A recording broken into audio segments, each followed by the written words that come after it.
Warning, the views expressed on this show are not those of Disneyland or any of its affiliated companies. This is a talk show that does not represent any single other organization or club. These are idiots talking about stupid shit. If you're under the age of 18, tune the hell out.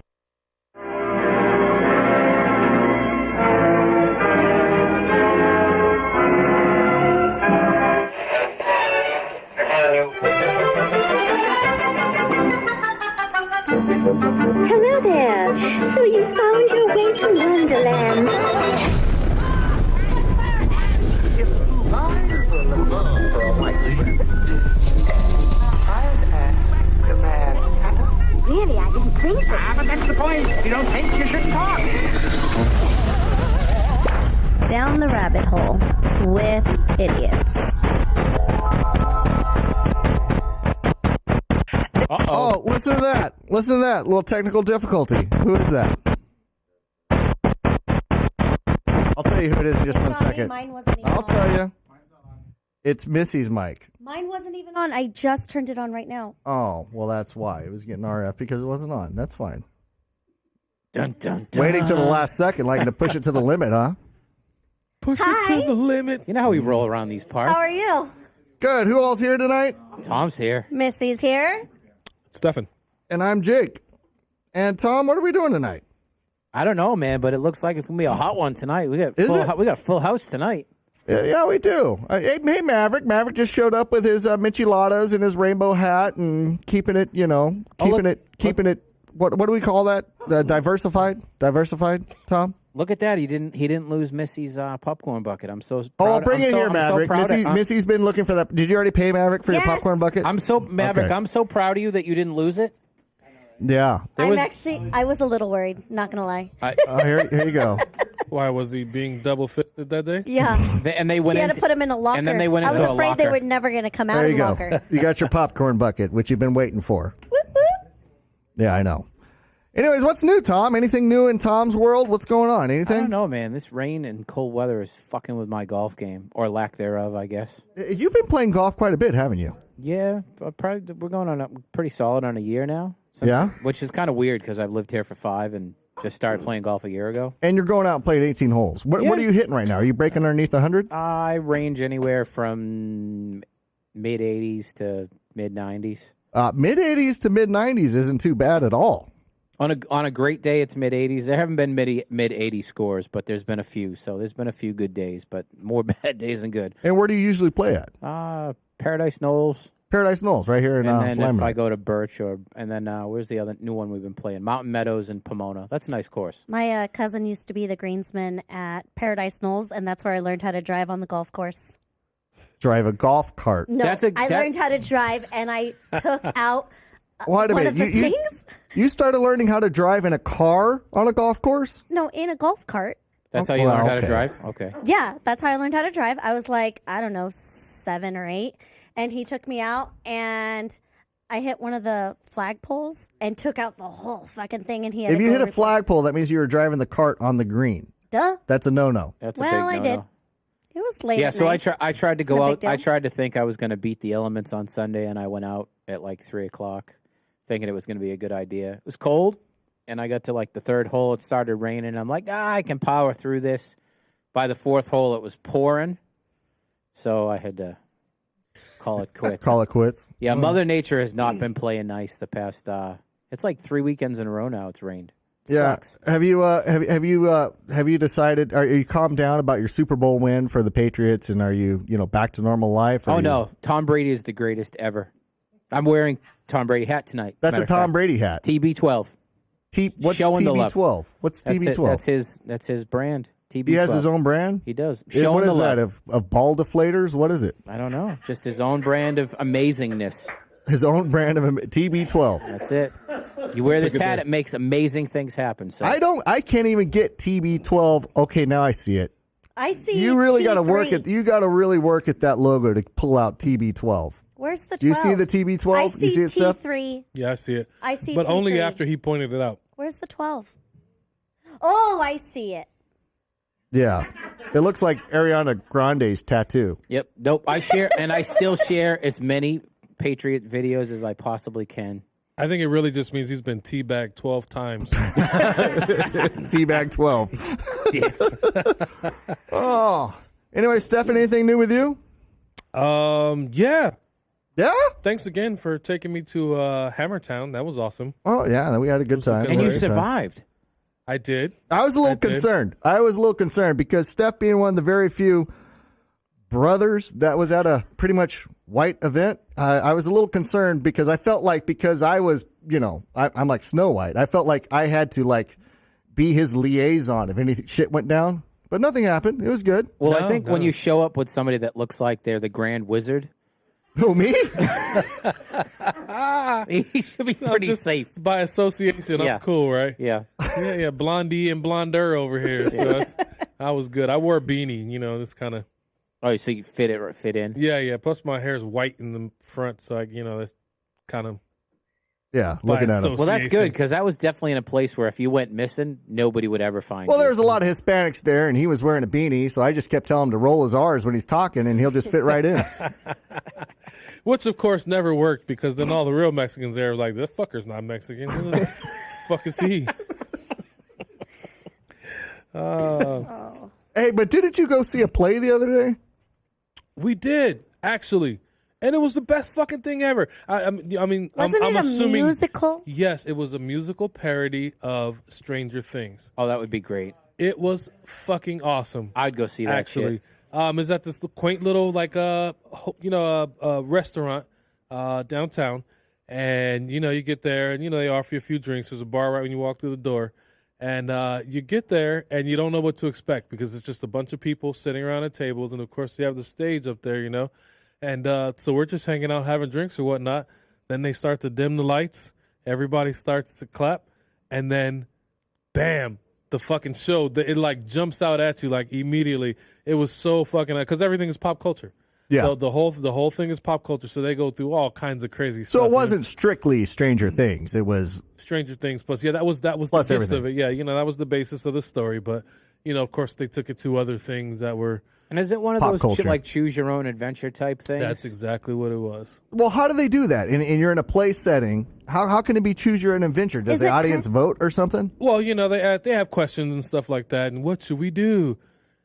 And they ask the audience. Yeah, people just kind of Like a toss out murder their mystery ideas and dinner stuff. thing. Not exactly like that, but similar. Mm-hmm. Similar, I guess. Not that I've ever been to one of those either. I'm just. Those are actually really cool too. Murder mysteries are fun, but I those feel are like fun. it would be Mm-hmm. like that. but definitely, if you guys get a chance, you should go see it. The video looked good. The video It's looked super cool. The video It's looked like $50. It's not expensive. You know what I mean? I think it's like a 2-drink minimum or 2-item minimum or something like that. So we probably spent like $200 there, whole night tickets and everything, drinks, and so it wasn't too bad. But for what you get, for what the show is, it was fucking phenomenal. Really? I thoroughly And that enjoyed sh- myself. And that show's still going on. Still going on. Okay. All right. What was All the right. name of the place? Do you remember what the name of the place was? Well, what's It was on Vermont. It's on Vermont, so it's close to downtown, close to Koreatown. Vermont and Hollywood Palisades. Palisades. And what's Where the name of the Hollywood play? turns into What is the Palisades. actual name of the play? Stranger Things, the musical parody. You can Google it, Simple look it enough. up, and Do they do it during the week? Honestly, I don't know, but it's a possibility. I hope You so. should check it out. Yeah, my that's weekends probably- are kind of. Well, the thing is screwed. they don't do just that. They do like Beetlejuice, and there's a few Oh, different okay. shows that they do. I bet you Beetlejuice would be fun. If what I saw this weekend is anything in comparison, I'd see every single one of the fucking shows. Like they was that fun. I bet you Beetlejuice would be super fun. It was hilarious. I We like laughed the Beetlejuice. whole fucking time. Whole time. Jack, I hope you're over there recording because I just hit record right now. Oh, good. I forgot my recording deck to record the show, so I'm kind of screwed either way. Anyways, Miss, what's going on with you? Anything new? Other than bangs? Are you showing them off to the camera? I got my hair done. Yeah, you got I your don't hair look done. homeless no more. You don't look, yeah, the roots are back in place. I know. You don't look like a bunch of plants falling out. Yeah. I don't. Yeah, so what's to do with you? Anything? I watched that new series. Well, I don't know if it's new. It was new to me. That series. You on on Netflix.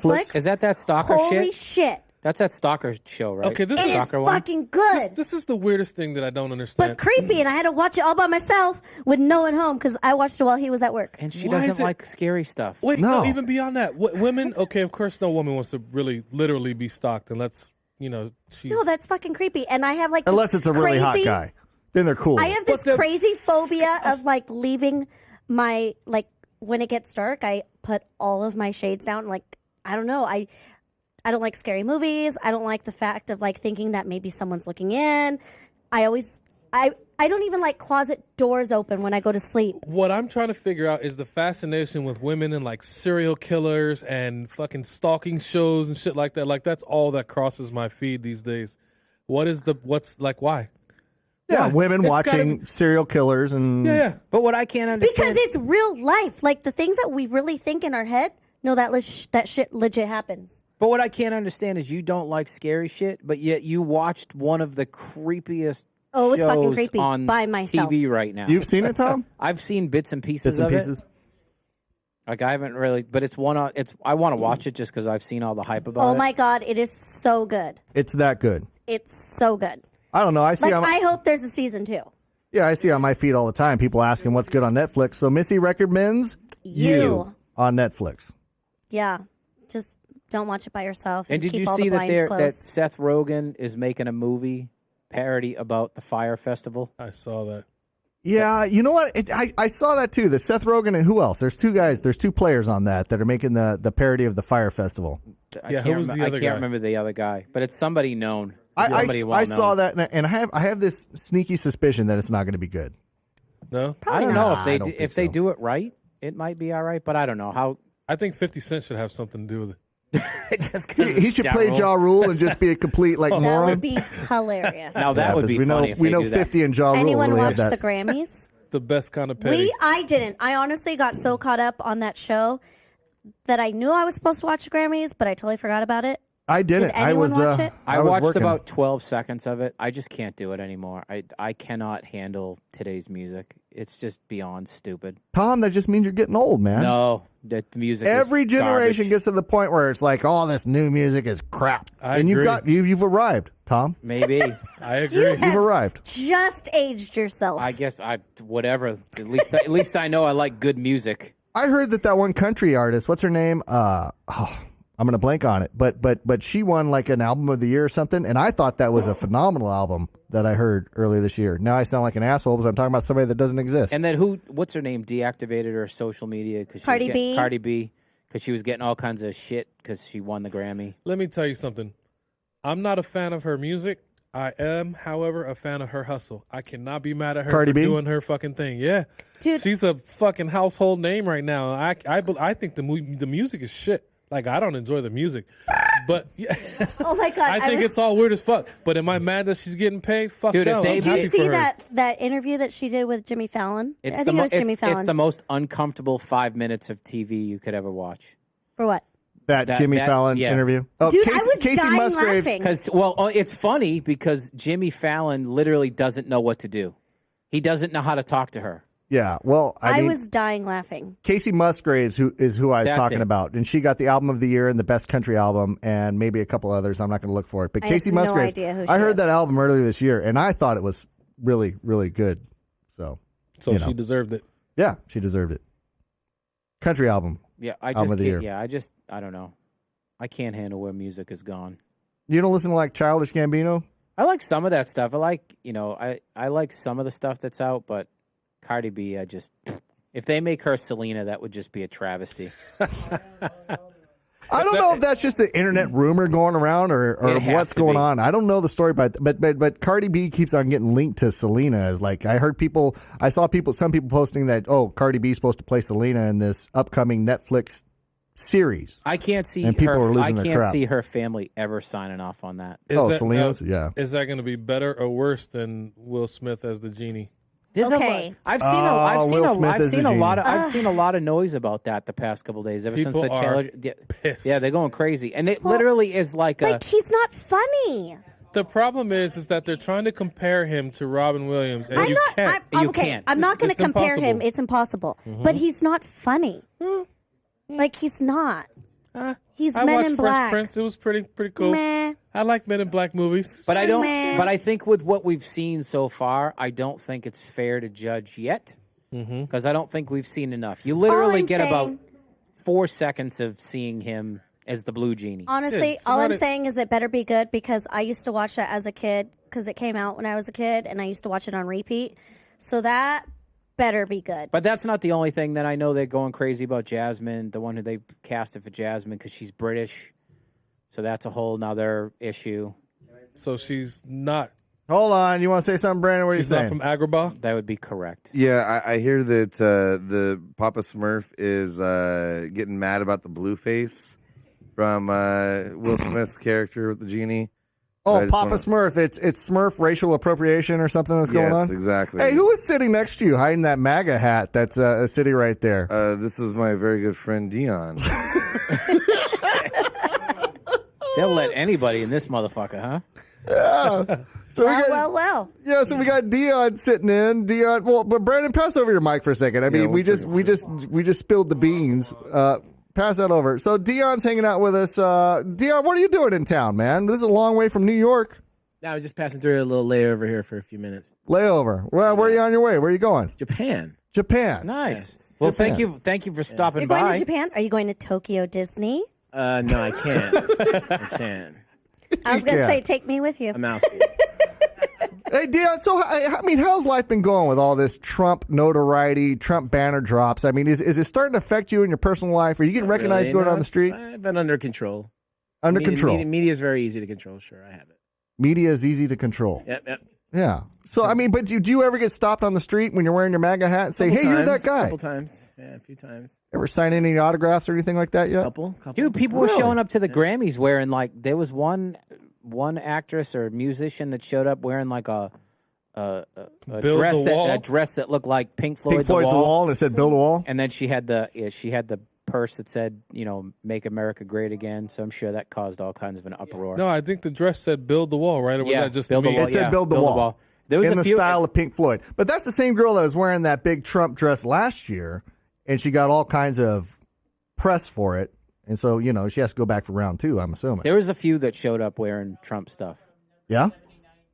Hold on. Somebody's talking to him, but I don't hear him on a microphone. Brandon, do your job. What's going on, Jeffrey? Her album went from number 79 up to 46 in 24 hours. After the Grammys. After the Grammys. And her wearing that dress. Hey, man, because there's people out there that will support if they know. Like I said last week, we were out at that off-road race, right? Yes. And everybody goes around and I don't know how Trump got elected, blah, blah, blah, blah, blah, blah, blah, blah, blah. Shit. But we were out there at that race. Oh, There's probably, yeah. I don't know, 30, 40,000 people out there. How many Trump flags did you see? Dude, there were hundreds of them. Hundreds of them. Because it was easily 1,000 trailers out there. It was so many fucking people. And it was So like many. it's like they were having a secret competition of who could fly their Trump and American flag higher than anybody else. Right. So you could Right. just see these, 10, 20 feet in the air. And then like right in the middle where they have this huge screen, I guess this guy's the winner because his was like the highest, more than everybody else's.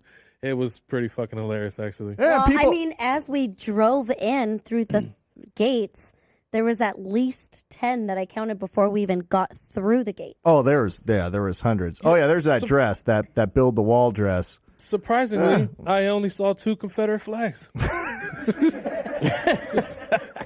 Thought I'd point that out. I know cars come by with the Confederate flag. I'm all, Steph, turn around. Back to the car. Back to the car. You know what really threw me?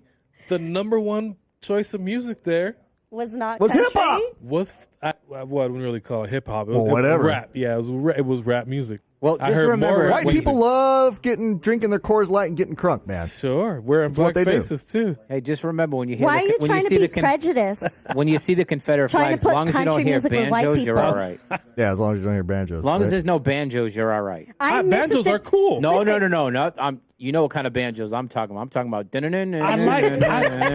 Surprising. I like bluegrass though. Yeah, but you hear those bandits, you better run unless you want to be a pretty mouth. You got a pretty mouth. I'm supposed to be Mississippi Missy over here, and he's like, hey, they're playing rap and hip hop. They weren't listening to no country music. I did a lot of sound for some of the top guys, and there's a thing that's called country hip hop, and it's called hick hop. Hick You know, hop. a hick. Yeah, and Have I've you done. heard it? Yeah, I've done sound for the I Lax. lived in Mississippi actually, and it's all over the place. Yeah, and I've done sound for a lot of those guys. The Moonshine Bandits, the Lax, and there's another Cody something. All hip hop. But And, even some of the younger, like Luke Bryan and them, they've done stuff with like no, Nelly. no, and, I'm talking hip hop. It is hip hop. No, it is It's legit. hip hop that talks about mudslinging tires and Yeah, 44s. no, it's legit like redneck hip hop. Oh, Yeah, okay. it is. It's crazy. It's crazy. And they're all about going out partying in the woods, and they're lifted trucks. All rocking the rebel flag. Well, those are the parties you don't want to go to, Steph. Wearing their true religion I don't know. jeans. I think I could get away with it. I think it could. I think it's possible. I think Steph, I would qualify him as one of my most redneck friends. You know, he's I a think gearhead. He's a wrencher. You know what I mean? Fuck yeah. I love guns. I drink beer. I mean, what the fuck? Generally, if you roll in anywhere like you belong there, most of the time you're all right. Most Yeah. of the time. No, but See, I what you fit got to in do is you got comfortably. to. Well, they all listen to rap and hip hop, and they're white. You need to roll in there listening to country music, And you'd be all right. and You'd then be you're safe. cool. Fuck their whole minds up. Like, Yeah. wait, I thought that guy was. Yeah, just mess it all up. Okay, sweet. You could be trans white for a day. Trans white. Actually, he said that. He was Stefan- like, "I'm Brandon today." But the white, but the But the non-black version. Well, Stefan, one of the main people from hip hop that actually came through was Bubba Sparks. Oh, yeah. I Bubba know Sparks. Bubba. Okay, yeah. Yeah, he was my guy. I remember him. Yep. He was fucking around with Timbaland, though, so he was Yeah, on he that was. dope shit. Yeah, that was pretty So for everybody out there paying attention to the show, do us a favor. Subscribe to our YouTube channel. It's Radio Underland. And subscribe to all of our social media. We're on YouTube. Of course, we're here on Facebook if you're watching right now. We're on Twitch, Spotify, iTunes podcast, Twitter, Instagram, the whole 9 yards. Do us a favor. If you like the show, if you like what we're saying, just hit the subscribe button, get alerted, and Radio Underland, 2 words. I think all of our social media is Radio Underland, 2 words. None of it is both together. Okay. Just putting that out there. And if you have any voicemails or like to leave us a voicemail or anything during the week, you can definitely call us at, I'm looking for the phone number because I don't know it by heart, 260-54-RADIO. It's right on your business card. Yeah, Why don't but you- I did. I feel like a baller, Tom, because I just got new business cards I was right gonna here. say, Yeah, look at this. how does this happen? You know what? You just got to know people. I want some business. I want some cool business cards. You got to know people, Tom. I can give you some of mine to pass out. I don't want that I shit. don't want your name. I don't on want it. your name. I want my own. I think we're having a business card divide here just on the show. Because I know I want some, but I don't want to. you can pass have up- mine. We have the same last night. Just scratch my name out and put Missy. So you don't have any So you either. want- Come on, kettle No. fight. Sticker So on it. why is he special? And he gets his own, and we don't get any. You know what? What are we gonna talk to about I this? didn't make this decision. I just showed up today and I had a box of 1,000 business cards. I had nothing to do with it. Where's the executive producer? I I'm think in that my was actually. executive producer Brandon, seat. the natives, and I'm not talking about Steph, but the natives are restless because I got a business card and, and they we didn't. don't. So, Well, now that we know that they're in high demand, we will take Brandon, care of did that. anybody else get a business card? Of course I did. I don't even. Wait a minute. Hold on. What? So there was a conversation that was had, Tom, Yep. without us, and I'm his wife, and he never even mentioned it. Okay, so let me get. Hey, I got a text message that said, "Is this information correct? Can you say that this is okay or not okay?" And I said, "Yeah, it looks good." So and let- I got business cards. You So- guys didn't get that text message? So- Hermit! So let me get this. Hermit! Let me get this straight. The guy who shows up and pays for us to basically do this show Yeah, gets business cards, and we don't. that is correct. What kind of bullshit is that? Hey, I didn't know that this discrimination was happening. I really didn't. So you guys need to I don't Hey, even- do we have a complaint box? You can pucker up and kiss my ass. Oh. Oh, I'll just let you guys handle this one. oh, good. Wow. I hope you enjoy sitting on the floor when you show up Damn from it. now on. Yeah, Tom's going to sell all the gear in his garage on eBay. It's going to be empty in here by the time we show up next week. We're gonna have some. We're gonna have some. Me and Steph are gonna go on that Amazon site and get the free shit. Fuck yeah. Okay, free but, cameras you know, in here. before we can get take care of some business cards. before now we that know get too people. crazy and we get into the show, did you guys see that that news article about that girl that married that guy that had micro penis? What the hell? Yes. Oh, Yes. Did you see But that? she didn't know until after she married him. But what exactly She was is a dating this. micropenis? She was dating this guy for 2 years, right? And she never let him hit. He never let her hit. He said, I'm old fashioned. I want to wait till my wedding day. And Get she the gets fuck married. outta here. She gets married, and it's honeymoon time, and he has an inch and a half. What's an inch and a half? That's an inch and a half? Like your fingertip. That's like an Audi belly That's button like on a my fat chick. pinky. It's like one. It's like one. That's It's like like my the tip of your pinky. finger and half the. Right? That's like my pinky. That's about right. Well, what Wow. I want to know is I'm even pulling the He better skin have a- back to show you. I'm pretty sure he's got a hard time doing that. His oral game better I don't be think his strong. Oh, he better be on point. I was gonna say he better have the best tongue in the what business. what would you? Hold on, Brandon. Where's that microphone? Hand that which microphone to Jess, because Jess is I always tried. vocal. She wouldn't take it. Here, Jessica, I'll try it again. Jessica, You're being no, called. Come here. Sit on the couch next to Dion. Sit on the couch next to Dion. I'll bet at that size Okay. she wouldn't complain about All right, anal. you've been dating a guy for 2 years. He doesn't want to give it up because he's old fashioned, right? Okay, and you get married, and on your wedding night, you find out that he has a micro penis. What do you do? We're getting a divorce. That's an act of deception. Like, you lied to me the whole time. You purposely kept that from me in order to, like, con me into a marriage. Thinking that, like, oh, if she's married to me, she'll be fine and she'll be okay with it. Like, no. No. Unless he had a lot of money, right? Same thing over here. V. I want to know what kind of woman believes some bullshit like that. What? That a man is still old fashioned in fucking 2019. You have to Liz. test And drive wants before to- you make a purchase. That is the stupidest shit ever. She deserves a And little my dick. dad told me that. 2 years? 2 years. That's a long goddamn Wait a minute. time. Your Honest. dad advised you to. Test drive before you buy the car. Test drive before Your you buy dad the car. advised his daughter to test You're drive. really before... surprised? Well, he also No. invited you guys to a porn convention. That's So, I what mean, he I'm not really. I was just Why about are you to say that. I surprised? was like, are you surprised? I guess I'm not. And for those of you who don't know the story, one day we're hanging out with Missy's dad, my father-in-law. He's a nice guy, He's awesome. and he and his current wife just kind of pushed us. And well, they didn't push us, but they mentioned to us and they said, "Hey, we went to the sex con today, the sex convention, but we're not going tomorrow. We have extra tickets. You guys want to take our passes and go tomorrow?" And I was like, Didn't know what to say. awkward.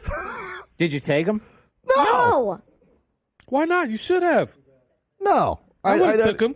No, I didn't take his sex tickets. I would have took him. No, that was awkward. That was too awkward for me. Do me. you think it was a test? It's no more awkward than you watching porn with him. Oh yeah, because we didn't You know forget what? about that. Wait a 'Cause we minute. didn't What? forget about? Oh, you don't remember that story? I must have been Well, drunk. with that I story. wasn't watching porn with Missy's dad. You know, you throw it out there like that. You're like mainstream media making crap that didn't happen. That's pretty much how like it goes. beyond Is what this really fake happened. news? No, I was not watching porn with her dad. No, I don't think this is fake Hold news. on, calm down. That's like calm back-to-back down. shit right it was there, No, okay? easy, relax. Let me explain. Wait, Let what? me. No, what? Calm down. First off, I wasn't. Well, it was pretty pornographic. Well, let me explain. No. know It's it's- not. You guys make it sound so bad, and I would never. No. Okay, wait. Let me ask you a question before you what? explain. Was there porn? Yes or no? Yes or no? Was Well, there it was porn? like that Showtime porn. It was that Showtime porn. Was okay. Softcore porn. Okay. Yes. Soft Still porn? Yes. Was it porn? Yes. Were you in the same room with Yeah. with the porn? was your father-in-law in the same room as the porn? Yes. Well, by definition. I need to explain. Wait a minute. This is getting way better. Cinemax? Hold on. Brokeback Let me. Mountain over No. here. I'm shutting off everybody's mics, and you guys can listen to me for. Well, I shut off my mic. Okay, everybody's mics are muted except mine, so I can actually talk to the listeners. Listeners, I want to come truthful to you. I would never intentionally sit down with another man and watch porn. I just wouldn't. But the situation that they're talking about, which is easily explainable, and it's a little odd, it's a little weird, but it's nothing. It was pretty messed up. Anyways, we're sitting with her father, and he's watching this show. Really? We're gonna zoom in on me? He was watching this show. It's not really that funny. You guys gotta let me explain it. This is so great. So he was watching a show that's called something like American Gigolo or something like that. Something like Gigolo or something like that. So I'm over at Missy's dad's house, and me and Missy are there, and her dad, and it's the three of us sitting in the living room, and her dad he's got the TV switcher. It was out of my control. I had nothing to do with it. And he says, "Oh, you guys ever seen this?" And I'm looking at he's on the guide on the TV, and it says, "Get that off the screen! Don't put on there, Jake, porn watcher." You freaking asshole. Twitter at Missy's dad.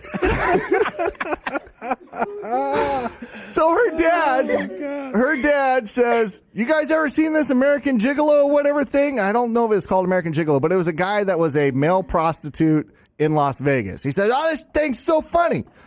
And it was one of these late night, like Cinemax HBO shows where the guy happens to. I'm looking at everybody in the eye because I'm trying to be honest about this, that it wasn't, And he says, "Yeah, this show's really funny." So he starts watching it, man, and it's this.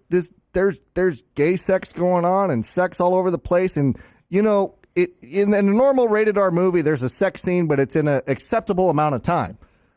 This show, the sex scene just kept going till it got awkwardly uncomfortable. I want to know what the distance. No. So this one, Missy. How far were you guys sitting away from each other on the couch? I was in between my dad and him.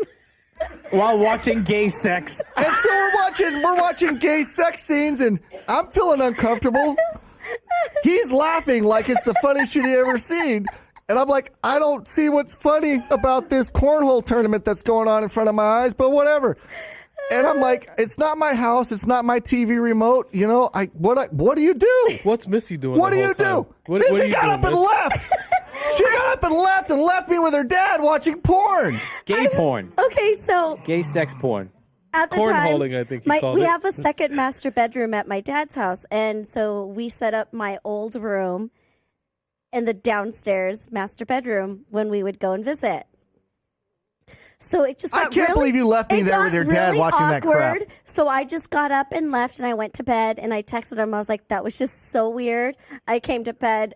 You have fun with that. So you left him sitting there and you went to bed? How long before you sent him a text message? Like 2 minutes. It wasn't long. I'm pretty sure by the end of the night they were holding pinkies. No. No, because where the living room is, I could see the living room from my bedroom door.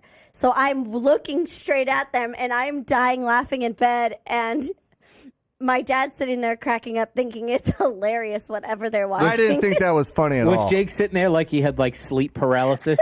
Couldn't move? What do you do? No, she bounces up and leaves, and it's like, well, I can't leave right now in the middle of this gay sex scene because that would make me. Yeah, then you look like a homophobe. Yeah, I look like a homophobe, and I'm like, no, I'll keep watching, and I've got her dad sitting next to me laughing hysterically about this gay sex scene, and I'm just thinking, how the hell do I get out of here? That's like the greatest thing ever. It was the most awkward time of my life. One of the most awkward times of my life, that's for sure. One of the most hilarious in mine. So thank you. Well, I appreciate you. Yeah. Oh. Well, I know that we're way over, and so I had a couple other stories. We're going to have to move those over to the news. So are we actually going to play a game tonight before we get to our guests? Is that what we're doing?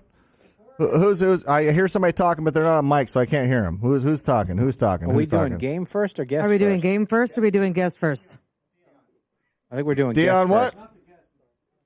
Shout out to Timothy Tim. Hey, does anybody know what the fuck is going on in this live show?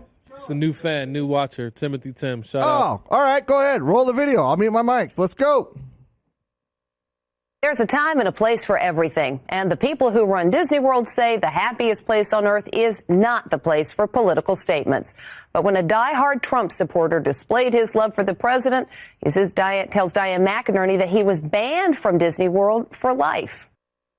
Call it Backlash Mountain. This Disney superfan says he was banned from Disney World after raising a Trump 2020 banner on Splash Mountain. Well, I decided that I wanted to get a photograph taken as I was going over the falls, so I held up my sign a couple times. 49-year-old Dion Chinney was on the popular ride when he tried to show his support for President Trump's re-election. But Disney prohibits political statements, including any flag, banner, or sign to incite a crowd. I was greeted by about 40 Disney employees 2 other sheriff's deputies, 6 vehicles to escort me off property and to write me a trespass warning. Chinny, who lives on the super liberal Upper West Side of Manhattan, loves visiting Disney World in Orlando, often holding up pro-Trump signs. But this time, he got caught. Why do you do this? And I just wanted a keepsake for myself.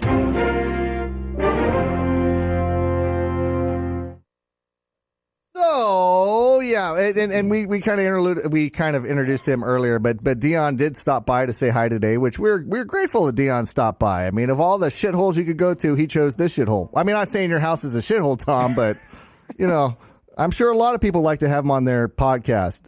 Other than shithole on Tuesday, just like you didn't watch porn with Missy's dad. Too, okay, right? Whatever. Can we drop that?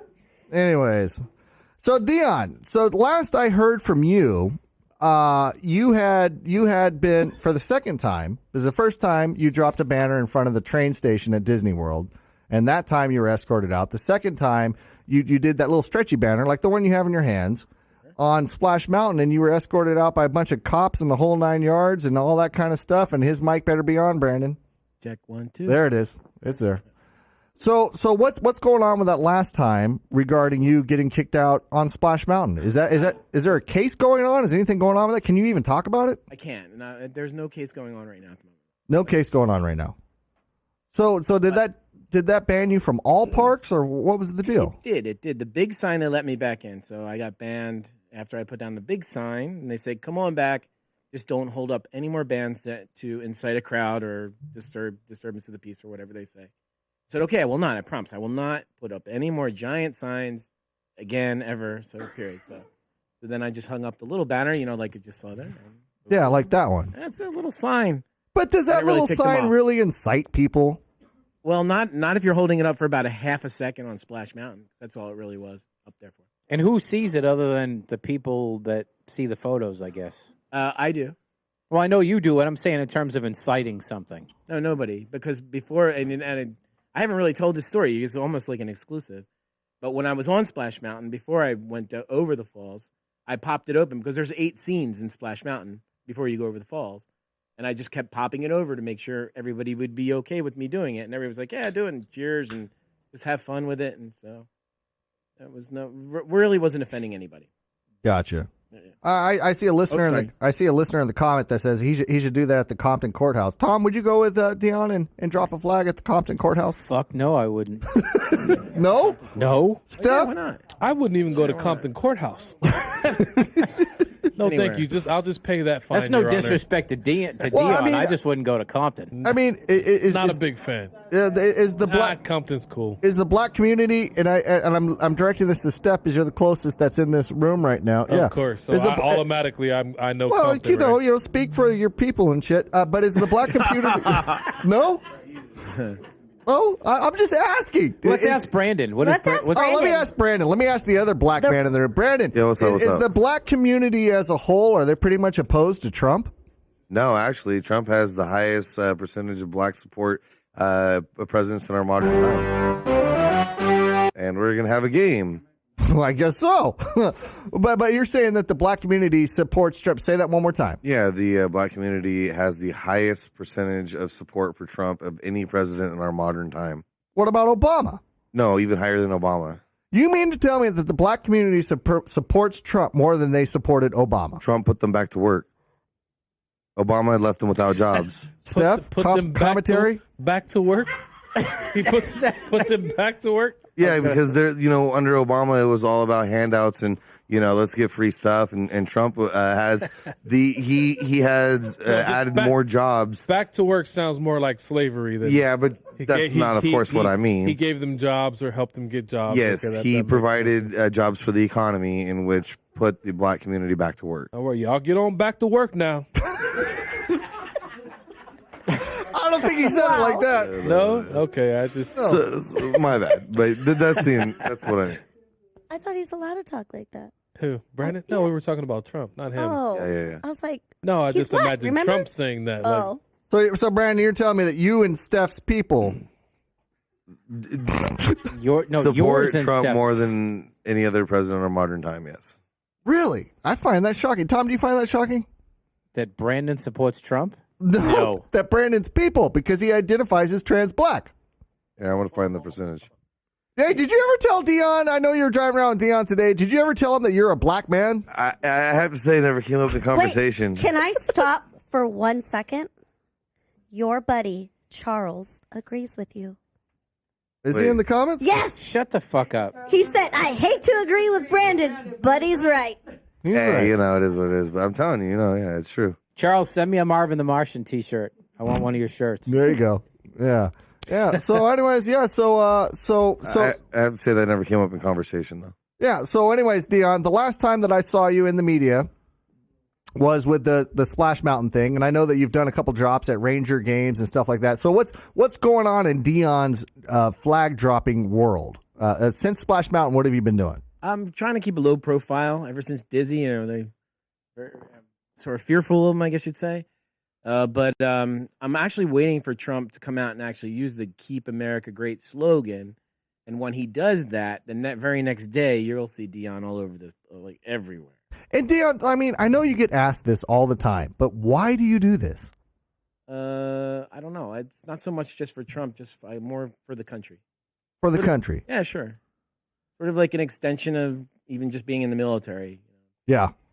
Military, presidential support. No, just to bring the country back to where it should be in the right place. Now, how do you feel about the whole Disney thing and Disney telling you that you can't, you shouldn't be on their property or Disney World? I mean, because you are actually a big Disney fan. Correct me if I'm wrong. Yeah, the biggest, the highest extreme. So when did you start getting into the whole Disney culture and becoming a Disney fan? Probably, I don't know. I mean, when I was a kid, obviously, in the 80s and the 90s, but then when it really started to take off, when, Pleasure Island helped really. At Disney World. Yeah, Pleasure Island at Disney World.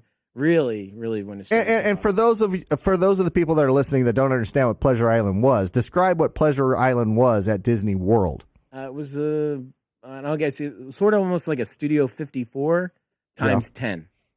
Back in 19. Now, it wasn't its own it wasn't a ticketed area, was it? It was more. It wasn't at first, but then it became a ticketed area after. It was like going into a theme park. Yeah, it was like a bunch of nightclubs all. Did you ever go to it, Tom? Once, yeah. You went to it? Yeah, I think we went the year before it closed. And Steph, have you ever been to back in the day to Pleasure Island at Disney World? No, but I've been to Studio 54, so I'm thinking it must be a fucking awesome place. Well, describe it a little bit more, Dion, because my understanding was it was a bunch of themed nightclubs, right? Sure, it was like towards the end of the 80s. The 80s were awesome, and then it sort of kept dripping into the 90s, and everybody was dancing, tons of cultures, and we had a lot of fun. And it was actually happening at Disney World. It's a shame it's gone. But it was in what downtown Disney is. It was in that area. In the Disney Springs area. Yeah, it was in the Disney Springs area. It was 5 or 6 nightclubs. So being a Disney fan, do you collect any Disney memorabilia? I do. Lots of. I collect opening day memorabilia. So anything that has to do with opening day, from Disneyland, Magic Kingdom, Epcot, Animal Kingdom, and any parks, and films. So opening day film too. Opening day films, like sometimes there's buttons or pins or. Oh something. no, we're going way back, like Dumbo. So anything that associated with do it, bills, playbills, things like that. Okay, Signs. All right. Now, have you ever been to opening day of any of the parks in Florida? Oh yeah, sure. Just Animal Kingdom is the only one that I've actually been to on opening day. On opening day. Yeah, it was crazy. Yeah, and so we waited there for quite a few days. What do you mean quite a few days? You waited quite a few days to get into Animal Kingdom? How many days? Sure. I don't know exactly what it was. Come on, hold that mic up close. So sure. It was down in there for about 17 days. Holy and then the last crap. but then the last 3 days it really got really serious. You camped out for 3 days to get in 17. No. The actual camping out was only for 3 days, Oh, but okay. the waiting and everything to get there was about 17 days. 17 days waiting to get into Animal Kingdom. Yep. Wow. So you are a huge Disneyland fan. So how do you feel about, so obviously you have a history of being a actual major Disney fan. Yeah. So how does Big that time. feel about you getting kicked out of Disney World and stuff like that? It all goes with what I actually think since it goes back to Michael Eisner, Bob Iger, and what's actually leading up today. It all makes sense. I actually expected what happened the first time they get kicked out of Disney for holding up a sign. I expected them to ban me for life for holding up a smaller sign, because it actually goes with what their whole mission is right now. Well, what do you think their mission is? Control the consumer. That's what they do. They control consumers that come in and out of the park. How so? Well, $3.50 for a water bottle. As an example. It's just it's just crazy. It's the magic is, and I say it all the time in many interviews. The magic is gone. So they kind of did me a favor by banning me because you're kind of over it. Yeah, I mean I'm a Disney fan, so I'm a Walt Disney fan. I'm a Parks fan. Right. A films fan. Classic Mickey Mouse cartoons, Mickey Mouse comic books. So I go way back. So what's leading up to today has just been really, it's like I said, there's just no love there anymore. Even the cast members, they used to be like crazy. Like when you go into your room or you go to the parks, welcome to be here. The mayor used to be like jump up and down to see you. I was like, where's the mayor? You can't even find him anymore. So it's just the love is gone. Do you think it's going to get worse as they continue to grow? I don't know. It's hard to say because they're rebuilding themselves right now, especially with Star Wars and Deadpool and all these new brands they've taken on. So they know that they have to restructure. Once that Fox, are you going to be sad that you're going to miss all of that? Disney goes through, it's going to be crazy. No. Well, what do you think the downfall was? What started it down that road of not being the Disneyland that you remember of your younger days? I almost specifically know is when they started to exploit Mickey Mouse. When I would say what about exploitation is that Disney was really controlling over Mickey Mouse, the brand. The ears, the face, the way that he looks. Now they just don't care. They'll put him into anything. Yeah, whatever, it doesn't matter. They have no exclusivity or no really they'll do anything to their IP these days. So when I saw Mickey Mouse just be exploited to be anything, and they'll sell it to any factory in China, if it even looks half decent to Disney, they'll say, okay, sure, we'll license it. So they just don't have that love anymore, even for their own IP. And you think that's from the president down? I mean, did it happen after Eisner? Yeah, sure. I mean, it started with Eisner, but it got really, really bad under Bob Iger. Yeah. You couldn't buy that type of stuff, like true Disney stuff, in the stores for years. Like good quality Disney stuff. Yeah, now there's some pictures up on the screen, and what I see here is the one on the left is when you held up the big banner over the train station at the Magic Kingdom. Yep. And initially they kicked you out. Yep. They kicked you out on the spot. That fucking thing is huge. Actually, no, they didn't kick me out on the spot. No, what did they do? So I went to Epcot the next day, and I tried to scan back in, and nope. They wouldn't let you in. You're out. So, and then I went home, and then they called me about 3 weeks later and said, you're back in. And then that picture on the right is the little small banner, like the one you have in your hand that you did on Splash Mountain, and that's the one that actually got you the permanent ban, just that little tiny banner on a Splash Mountain photo. Sure, and it wasn't just like a permanent ban. It was the actual what happened that day behind Epcot that was just almost felt like I was a terrorist. 40 40 security guards. Okay, let's walk that. Since you're here in person this time, let's walk back through what happened that day. So obviously you had your little stretchy Trump 2020 banner. Sure. You raised that up at the photo place on when you're coming down the ramp.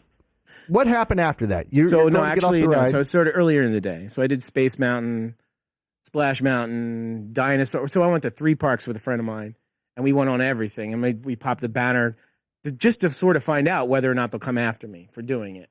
Because you are allowed to hold up banners on rides. Fact. Well, I mean, don't other people hold up things like happy birthdays? Absolutely. I've seen the Monopoly board before. So the video that you guys first played with whatever it was from whatever news agency, CBS, they wanted me on to do the interview because the producer's husband asked the wife to marry her with a sign on Splash Mountain. And said, "Will you marry me?" And that sounds familiar. And I'll tell you, that sounds familiar to me because this beautiful woman right here that is always so nice to me and never yells and never, gives me shit about asking for a hamburger bun. I proposed to her at the what's that restaurant? The Blue Bayou. Blue Bayou at Pirates of the Caribbean. And we happened to have about 20, 40. And we had 2 boats. We had two boats full of people, so that's probably 30, 35 people. And we had a banner that was, I believe, 10 feet long that said, "Will you marry me?" They had glow sticks. They had all kinds of stuff. And the funny thing about that story, and some of you old listeners, you've heard the story before. So we're sitting there. We're sitting at the Blue Bayou. We're sitting at the front table. And, I'm trying to organize everything on my phone to get all these guys to come by because I want to ask her to marry me. And so I'm on my phone and okay, we're all getting on the boat. We're coming your way right now. So I'm ready. Here they come. I can see the glow of all the glow sticks in the distance. And this one jumps up and says, I have to go to the bathroom, and bounces. Nice. Yeah. I had to run all the way out of the restaurant over to the ride and basically tell the operator to let the boat go around again. Yeah, let him go around again. And as the boat came around the first time, everybody in the restaurant starts cheering. Some guy behind me gets on his knee and proposes to his girlfriend using my shit. And then I'm trying to get everybody in the restaurant to calm the fuck down. I'm like, she had to go pee. Calm down. She's going to be right back. So Missy comes walking back, and everybody in the restaurant, then nobody in the restaurant would leave because they're like, oh, crap, it's going to happen again. And so we made it work where everybody on the boats came around the second time. But the point of the story is that we had a 10-foot banner that said, will you marry me? We had all kinds of nonsense, and Disney was very accommodating to us. The ride operators, they let them stay on the ride, go around twice. I mean, we didn't get any crap for that. So, I mean, what I'm getting to is it's not that people don't do banners like your little small one on Splash Mountain and signs at Disneyland all the time. I mean, I've had signs for my birthday when we were at Mad Tea Party, and everybody was holding up a big letter, and it said, happy birthday, Jake, or something like that. It's not the sign. What it really is the content of the sign. Yeah, it's absolutely the content of the sign, because they actually said in one of the New York Post articles that we don't, it's not the political or what he's saying. It's just that flags and banners are not allowed at Disney World. And a spokesperson from Disney said that to the New York Post. So it's almost like just proving a theory. It's the whole fact that Disney's been watered down, the magic is gone, and now they've actually taken political. And I always say that, well, they have other properties, The View, ESPN, other political arms of Disney. And I actually think that the parks is also an extension of those political aspects as well. Look at this fucking jacket. Idiot Is that a you are. fucking jacket? That's What great. is that? A hoodie? It's a hoodie. It's my rain poncho. Yeah, It's a but Dion, poncho. do you Fat guy in a little think coat. it's because do you think the cast members play into this? Because maybe the overall Disney policy is no signs, no banners, no nothing. Sure. But cast members, when they see a happy birthday, they just kind of turn their head, look the other way. When they see a happy anniversary, will you marry me? They just look the other way. But it's the cast members that when they see the Trump, they're like, hold on a minute. I got a problem with that. Let's use our policy now. Of course, especially at Disney World when you only get paid like $7.50 an hour, or a lot of the employees at Disney World and Walt Disney World specifically are interns. I think about I don't know exactly what the percentage is. It's a very high percentage of the Disney intern program works there for free. So if you're not appeasing to your own employees, you might have to pay them a little bit more. Yeah. Sorry. Yeah, I think it's basically content. I mean, but do you think that there's ever been a as polarizing president as Trump? Do you think that the Bushes or Obama or let's go back to Reagan, as polarizing, where the nation is like so hard divided on the president of the United States? Sure. Well, there's 45 presidents, so yeah, Andrew Jackson, very Andrew polarizing. Jackson. Very polarizing. So that's the thing is it almost seems like Americans only can remember to maybe Richard Nixon, but there are many other presidents that were a lot more polarizing, a lot more outspoken. Do you than think Donald Trump social was. media has made it worse? Social media has made it distorted, definitely distorted. Okay, because I do see this. I do see this where people are constantly. If you voted for Trump, defriend me on Facebook right now. Oh, it costs people a lot of friendships And all that kind of stuff. Do you think that society as a whole? I mean, it seems to me, and I've used this example before, that there used to be guys that could, like two old guys could sit at a coffee table and one could be Democrat, one could be Republican, and they could be friends and discuss the differences in their political opinions. But it seems like today that discussion just does not happen at all. Yeah, but it's because it's too easy to do on Facebook. It's too easy to have those discussions on Facebook, to say whatever you want, that you won't actually even have the kind of guts or willpower to say it to a friend, somebody face to face. But I feel like you should be able to talk to your friends, best friends, even if you have a different view, because you should learn from each other and get knowledge from both sides, Well, that's why I kind of take it to the extreme.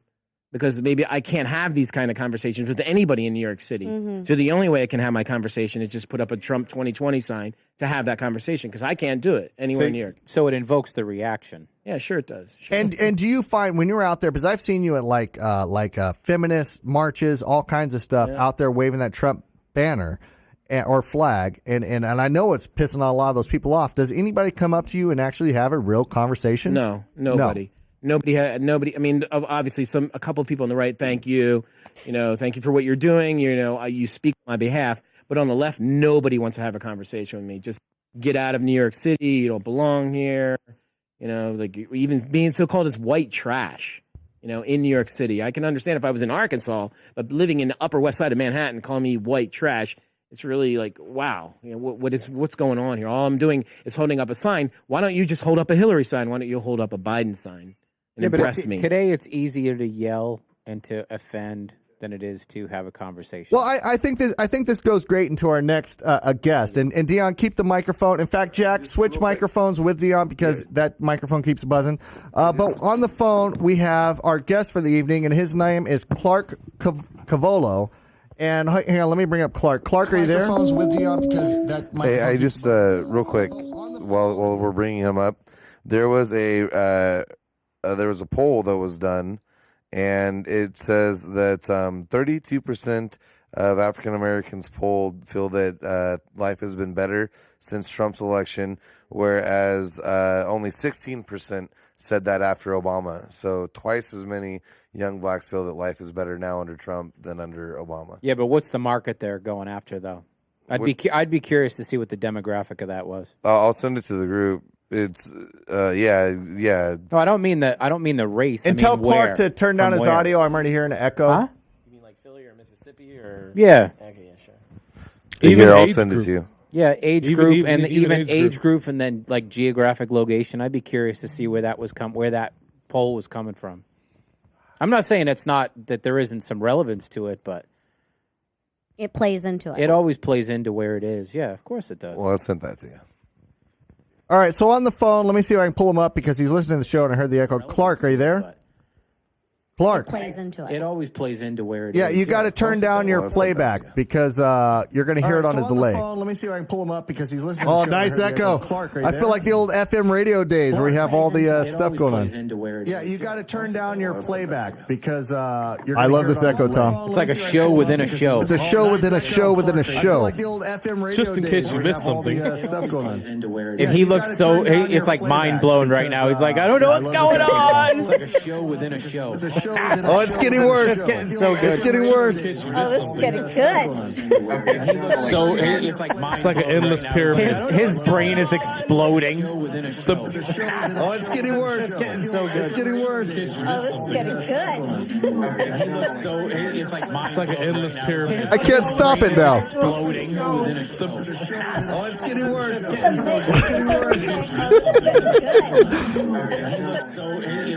like an endless Okay. I can't stop it now. I have his volume off. I don't know where it's coming from. Jack, it's got to be coming from your computer or somewhere else. I have every input muted, and it's looping back. Okay, I can't stop it now. I have his volume off. I don't know where it's coming from. Jack is.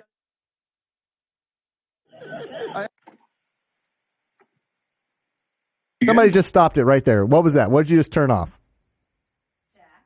You know, Nathan didn't have these problems last week when he was on the show. All right, let me see if I can bring up Clark. Are you there? Everybody okay? Oh, we're good. Yeah, Did anyone get hurt? Hold on. Yeah, you're back on. Yeah, we fell down the rabbit hole for a little bit. Okay, so Clark, are you listening? Apparently, I don't know if you're familiar with Dion Cheney. Dion is a avid Trump supporter. He's the guy that's been kicked out of Disneyland and all this other kind of stuff for dropping Trump banners. He drops Trump banners. Dion, what are some of your notable locations of dropping Trump banners other than Disneyland? Yankee Stadium was a big one. Frozen on Broadway. Okay. Robert De Niro's A Bronx Tale. Walt Disney. I don't know. And all didn't you drop it off over the New Brooklyn York. Bridge? The Manhattan Bridge. Manhattan Bridge was awesome. That was a good one. That was a pretty Okay, big so one. you're trying to start a dialogue, I guess. You want to have like a conversation with people as they pass by. Like the question to me is why? not that's a bad thing. It's not necessarily a bad thing. Just why? But the answer to why could indicate whether it's a good or bad thing. If you're trying to start a dialogue, I don't think there's anything wrong with that. Obviously, individual businesses, private businesses have their rights, and they can have displayed whatever they want to have displayed on their grounds. We have to respect those boundaries. We have to respect those rights of people. But it's really just as long as you're in a permitting space, I don't see the issue. Hey, nice pussy, by the way. Thank you. I didn't know you were in a black pussy. I guess I shouldn't judge. Once you go black, you never go back.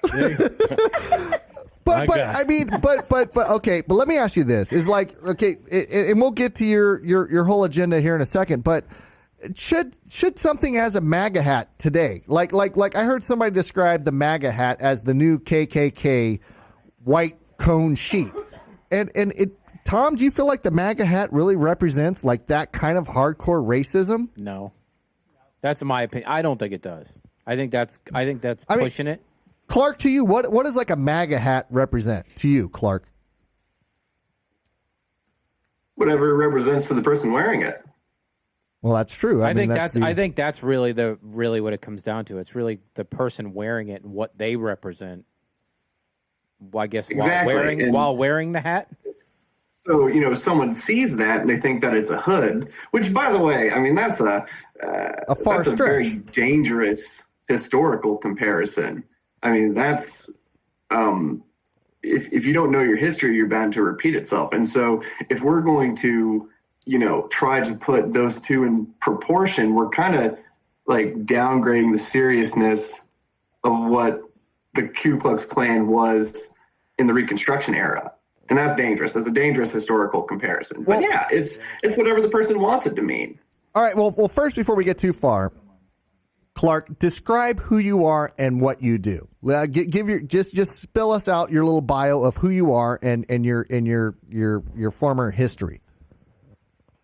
I'm from Rocky Mount, North Carolina. Born and raised here. I don't really know.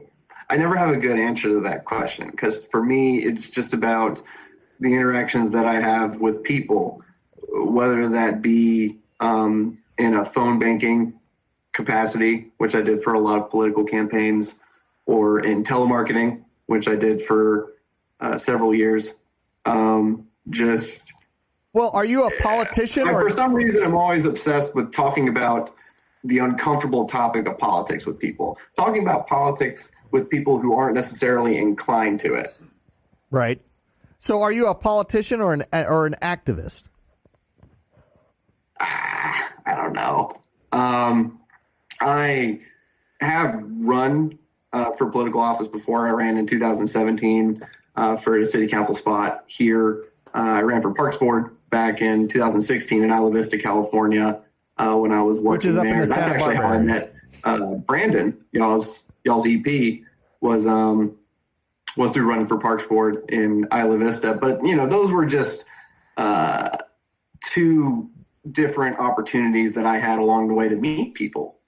Now, in your bio, which I don't have in front of me because I would have gave you a glowing introduction, but I can't seem to find it. But in your bio, I remember it saying that you ran a bipartisan group that crossed party lines to hold a city hall accountable for physical management. Can you describe that a little bit to us? What happened there? We got a new city manager in 2017, and she was the former city manager of Savannah, Georgia. And in Savannah, Georgia, she was ousted for fiscal mismanagement, mainly giving these like really generous contract jobs to oversee two consultants who were her friends to oversee these projects that had been stalled. In Savannah, it was, I won't go into the specifics of it, but she comes to Rocky Mount. You saw two departments. We lose 4 out of the 5 people that were working in that department. We lose 6 out of 12 of our department heads. Number of construction permits, number of commercial permits plummets from the 20s to 6 one year, and So in a nutshell, basically what you're telling me is that you found a politician that was wasteful spending. In a nutshell, right? A city manager that wasn't doing her job, really. Okay, and so what did you do about that? I've lived in Rocky Mount my whole life, and I have friends who are very, very liberal, and I have a lot of friends with the Democratic Party here, and I also have a lot of friends that are very conservative, and a lot of people that are within the Republican Party and within other interested organizations in the community. And this was a situation where it didn't really matter which party you were with; it was just objectively bad performance. And so I did what I like to do and just cold called people that I knew. And you're talking about cold calling Republicans and Democrats, right? But the first meeting, we had a little over 150 people. The second meeting, we had a little over 400. And that came from both sides of the political party, right? Right. We had, leaders of the local Democratic Party. We had our state representative come, who is a Democrat. And on the other end, we had, some of the top brass of the local GOP and everybody in between. And that was what I was most proud of with that effort, was people from all parties were able to come together to oust somebody that was just objectively bad. It didn't matter which and party physically you were irresponsible. in. Okay. And right now, it's just nice to be able to focus on the things we agree on, not the things we disagree on. Okay, now, I think America as a whole has it set in their mind that if you're Democrat, you believe this. If you're Republican, you believe this, and we're opposites across the board. I mean, at least that's the way that I see society treating that divide between Republicans and Democrats. It's like polar opposites on everything. But that's not the way that our America works. I mean, what are some of the like we can take pro-life or abortion, and that's like a dividing line where one party in general is pro-life, one party in general is no restriction abortion. But what are some of the like you're talking about an issue of physical responsibility as far as financial responsibility amongst our politicians, which I think that for the majority, Republicans and Democrats can come together on saying, yeah, our politicians that are spending our tax dollars, they should be responsible for the money they're spending, and they should be, spend it frugally or wisely. What are some of the issues that you see that Democrats and Republicans need to come together on? And, well, what are some of the issues that you see that Republicans and Democrats should come together on? For one, spending in political campaigns. Which is a huge problem in the United States. It's a massive problem. I mean, we're so far in debt, the government spending is out of control. And that's something that you say Democrats and Republicans should come together on. Now, go ahead. It's dangerous when all of a sudden you have a corporate entities, which I hate using that word because, a business of three people can be considered a corporate entity. But what I'm talking about is, these large corporations that have, the leading economies of scale within their industry, which what I mean is like they sell the most shit of anybody in their industry, are, able to give enough money to political campaigns that they can, keep their stake in the process, and they can make sure that their interests are being served. And like the people, it doesn't matter if you're a Democrat, it doesn't matter if you're a Republican, are never going to be able to outbid that. Cory Booker, can talk all he wants about, making sure everybody has affordable access to health care. But as long as he's, the leading recipient of money from the pharmaceutical lobby, that's never going to be delivered. Go ahead, Brandon. You had a question? Okay, so I agree with you that, people that are getting bought out by the pharmaceutical industry and whatnot, they're not going to be there for reform. But here's where you and I think differ on our paths is people vote with their dollar. So these companies have, and these individuals, they're able to accumulate funds because people believe in their products, they need their products. And so in a way, these corporations are speaking out for their customer base, because if like Dick's Sporting Goods, for instance, they decided they were going to stick a middle finger up to the Second Amendment, people quit buying their stuff there, and now they're talking about filing for bankruptcy, right? So, I mean, I think that if there's a successful company, on whatever tier you're looking at, they all started somewhere. They all started in a garage or whatnot. Yeah, but there's a big difference between, a company standing up to somebody and then big pharma and all these big oil corporations with politicians that are driving the bus, that there's no control, there's no way to overtake that. There's no way to, and there's no rules against it. There's no rules that stop them from being on boards for these big companies. Go ahead, Clark. Sorry about that. Hey, Brandon, let me offer you this. You're for competitive markets. Absolutely. Correct? Okay. Do you think that the presence of a monopoly is conducive to a competitive market? Well, I think that most monopolies are government created. I think that because of regulations that prohibit small businesses from taking off, for instance, my wife wanted to become a talent agent. She had to get bonded. She had to, get a local license. She had to get a state license. The process of becoming a talent agent in the state of California is very lengthy. It's very expensive, right? To become a talent agent? Yeah, it is. Do you think that it's possible that people from that industry put their interest in the political process in order to raise the barrier of entry and keep less people from coming into that market? Well, I mean, it's kind of like a chicken and the egg thing, because you have politicians that end up retiring and then they become special interest lobbyists that end up doing spirit cooking with the Clintons. So it's one of those things that. Whoa, now we're getting feedback. It's one of those things that, of course, there are corporate lobbyists that are going to lobby for their best interest, but with modern access to technology, there's no reason why we can't vote with our dollar. There are many, many instances that the left tried doing it with In-N-Out and it blew up in their face.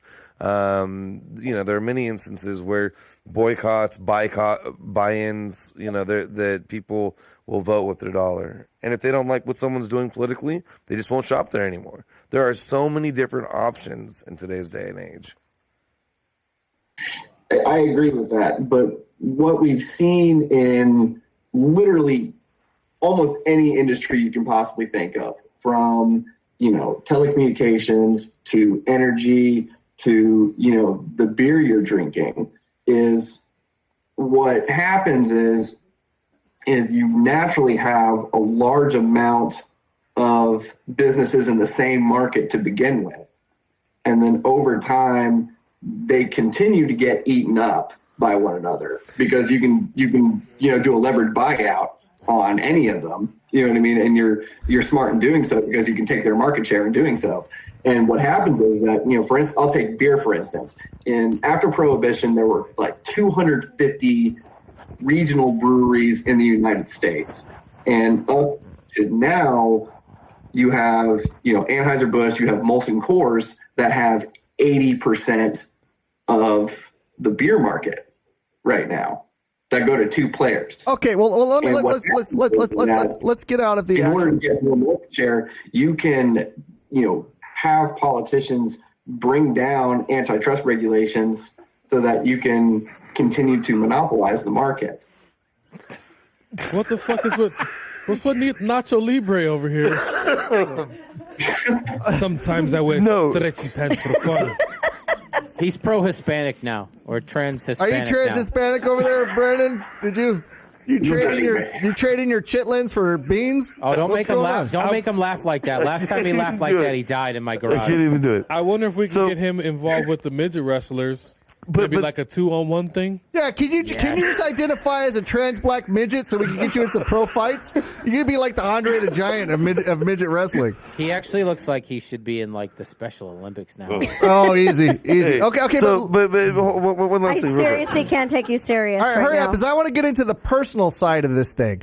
Like what I want to ask Clark about is Clark, you've obviously looked into this about bringing the parties together to work together on common good. So you've explored the differences of the two parties. But how do we deal with this in our personal lives? When you have friends that are posting up things that, well, if you voted for Trump, unfriend me now. How do we bridge this thing and bring it to open table discussion instead of just like this barrier of, if you're Trump, I hate you. If you're Hillary, I love you. How do we communicate with the people in our personal lives? I mean, let's take the little political, specifics out of it. How do we start? Yeah, where do we start? Like building a bridge to communicate between the left and the right. Talk to your grandparents. Yeah, but I don't talk to my grandparents. If you don't have grandparents, my grandparents are dead. And you think I'm joking, but what I mean is a lot of what we've seen on the right is routed in a conservatism and a brand of conservatism that's been around for a long time, but also a manifestation of what I would argue to be like an antisocial agenda. And I'll pair that with, one of the biggest crises in the United States right now, in my opinion, is the crisis of social isolation in seniors. 61% of seniors in our country right now are dealing with social isolation on a daily basis. They're lonely and they don't have anybody to talk to, and they get, alone with their thoughts. And a lot of them are on like pain medication, and their mind just kind of goes off. And I think what happens is that you have like grandkids that have, it's not even that they're necessarily more sensitive than the generations prior, but I just think they don't know how to deal with that kind of callousness. And that's something you just have to like keep working with over time. You have to keep a dialogue with the people that you don't necessarily agree with, or the people that are more conservative than you. And that's what I would say to like my millennial generation is, you have to be able to get along with people who don't share your ideology. And I think you have a lot of people who, I think you have that on the right. And I think also on the left, you have a lot of these kids that are like fresh out of college, and they've gone from a place like Isla Vista, where you've got, 13,000 college kids in 2 square miles. And then they're out in the real world where they have to like, friends won't be right outside their door. And I think they're feeling the same kind of loneliness that these old people on the right are feeling. Okay, do you think that the sense of entitlement in the younger generations plays into this at all? I mean, here I am. I'm a kid growing up. I got my trophy for playing t-ball, even if my team never won anything. Just that overall sense of entitlement. Do you think that entitlement plays into, well, this is how I believe, and I'm entitled to believe this way, and everybody should believe the same way as me, or fuck you? I think there's a difference between being somewhat resentful of the opportunities that the generation before us had. Whether or not that resentment is justified, I don't really have a firm grasp on. But I think there's a difference between that resentment and like a craving for an award or validation.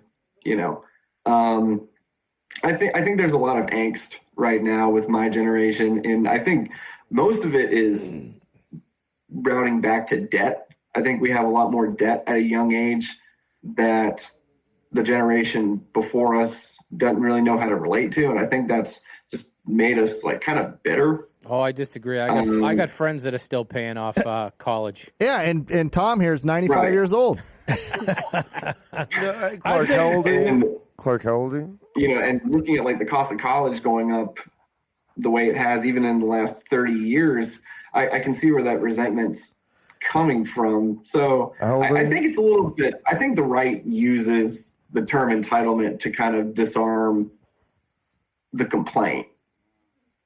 Okay. How old are you? How old are you, Clark? I'm 24. Oh, he's a baby. See, and Yeah. whenever He had his heard- first beer 2 weeks ago. All right, awesome. Yeah, well, okay, all right. So personally, you do have conservative friends, though. You're not one of these guys that's like, hey, if you don't want to get fucked with 90% tax rate, defriend me now. You're cool with it, and you have conservative friends. No, I think it's important to have friends that you don't agree with ideologically. You know what? And that's the thing that I it's don't easy to get understand. carried away You know, otherwise. I have friends that have different religious beliefs, have different political beliefs, and I'll tell you what. Right. Honestly, I would rather have a conversation with somebody that disagrees with what I believe and have a nice discussion and a nice conversation over a cup of coffee. I'd rather have that conversation than sitting around with somebody that's a carbon copy of myself. And then it's just agreeing with everything I say. That's not really an interesting conversation. I'd rather talk to somebody that disagrees, and has a different input. But I don't know, Tom. Do you think kids are doing that? I mean, it just doesn't seem like kids are doing this. No. What are they doing? They're on their phone. They're on their phone. They're dependent of. All right, Clark. Well, you're currently in the process of writing in the book. And what's the title of your book? And what's it going to be about? It's called Team of Rivals. It's a working title right now. It's about how we can, put our political differences aside to, fix problems that we all face. Yeah. Okay, and as far as your social media, where can people find you? I see down there at the bottom, facebook.com/clark.cavolo. Coming Together. You got it. His book wasn't called Coming Together. What the fuck is up with our crack staff making shit over there? You're just making shit up. I was told there was problems with the original title. Oh, don't start your Russian commie bullshit. Okay, anyways. But Clark, we're in kind of a thing right now with Simon & Schuster because they have a book called Team of Rivals that was about Abraham Lincoln's cabinet, and I make a lot of references to that. So we're working to change the title Simon right now. and Schuster. Simon and Schuster, man. He's actually messing with the big leagues right now. We can Okay. come back on that.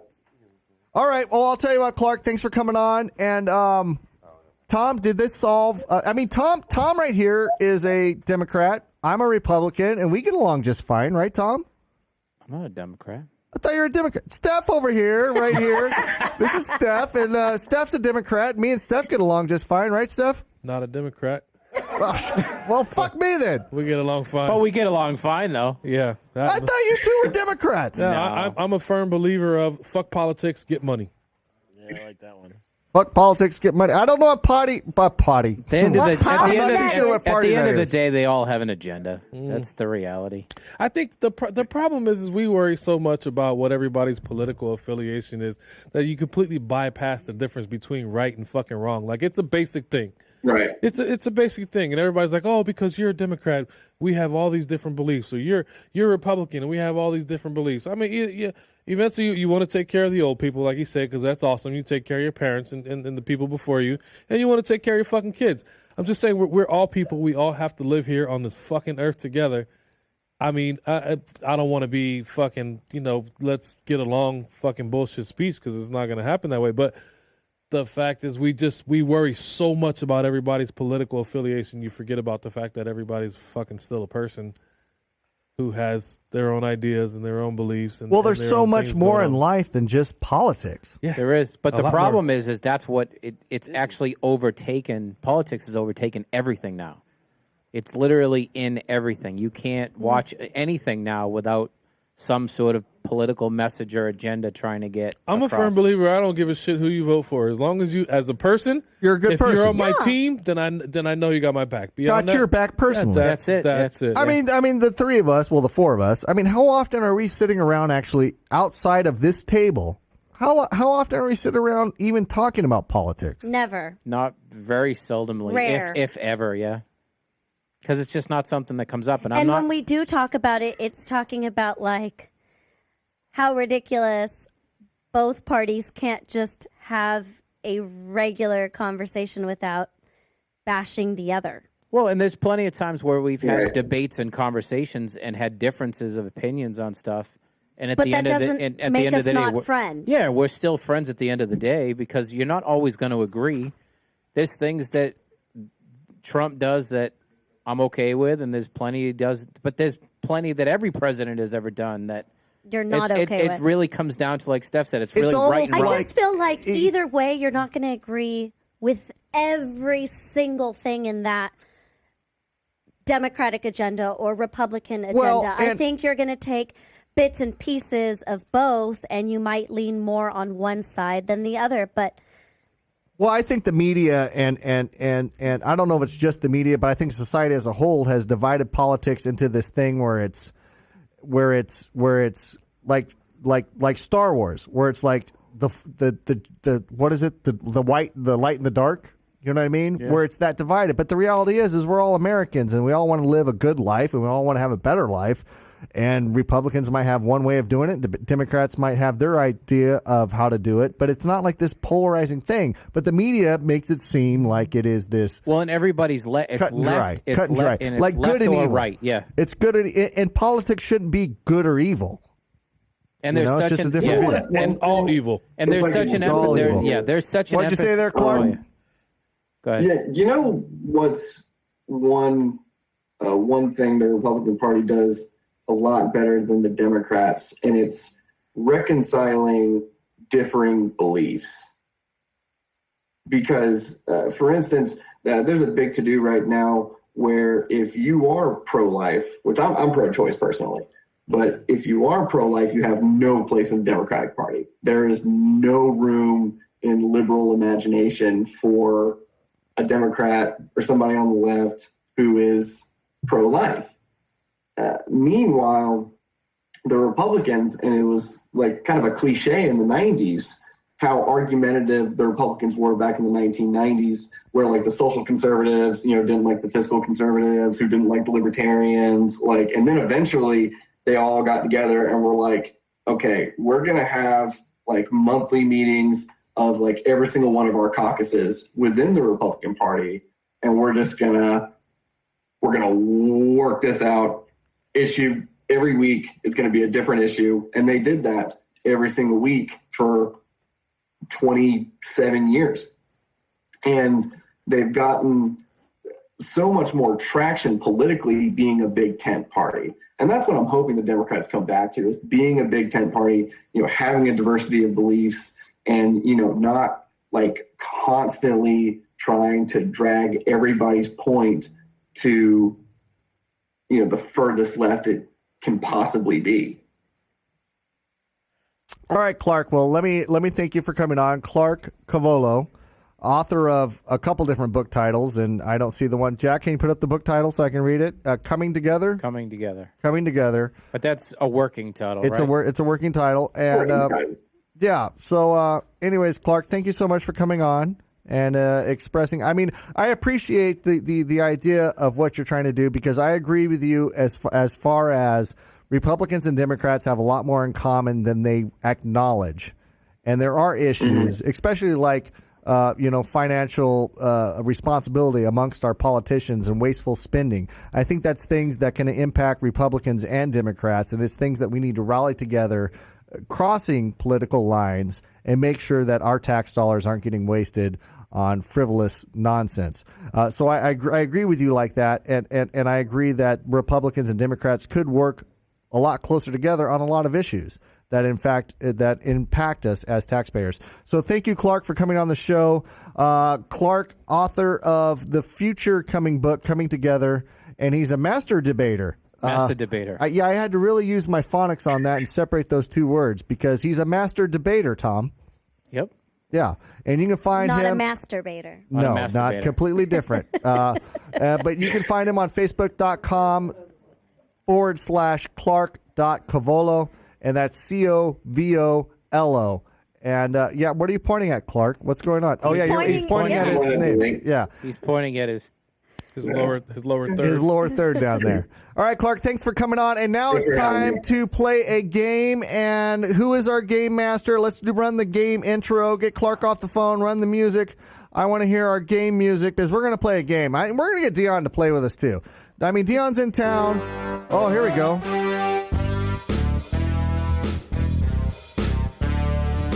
Game time. It sounds like Blue's Clues or something. I know, it's so horrible. I love it. Our graphics department is all over this, man. It's like little kids in the Philippines making our graphics for us. It's awesome. Yeah, we got Kathy Lee Gifford's kids were out of work for making her sweaters since she shit. fell off the map, so we hired them to do graphics for us. It's awesome. I love it. All right, so we are playing a game, and who's our game master? Shanna Banana. Yeah, okay, so what game are we playing tonight? Today we're going to play a game called Speak Out. Speak Out. Movie Quote Edition. Movie quote edition. So Speak Out is that game where you have to put that apparatus in your mouth and you spread your cheeks open and you can't use your lips. Apparatus, get it right. It's a duck bill. It's a duck And bill? you spread your cheeks open. Okay. Basically, we're getting pap smears for our mouths. Okay, so do we have teams playing this, or how do we play this, Shanna? You So tell what we're me. going to do. You tell me. Who's playing?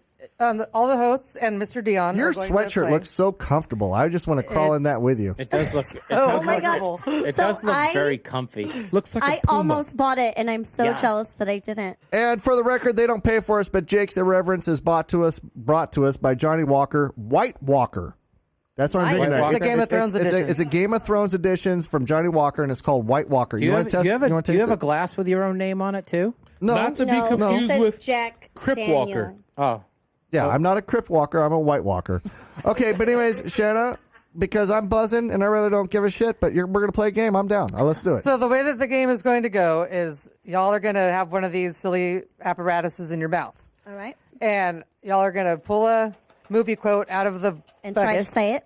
and say it like, don't say it all like, da da da da da. Like if you got a Jerry Maguire quote, be like, oh, honey. You have to say it very monotone so that you don't give it away with the way Okay, you Wait, well, we can't give luckily- away the saying with animation? Luckily, I No. suck with Bullshit. movie quotes, so ain't no one gonna get mine right. So who's guessing? So we say the movie quote. So Who's guessing? like the studio listeners? audience, people The on listeners? Facebook can comment in their answer and they can call in on the call line. oh, on the can they? hotline, on the rant line. Oh shit! I guess better get that fader back up. Okay, it's up.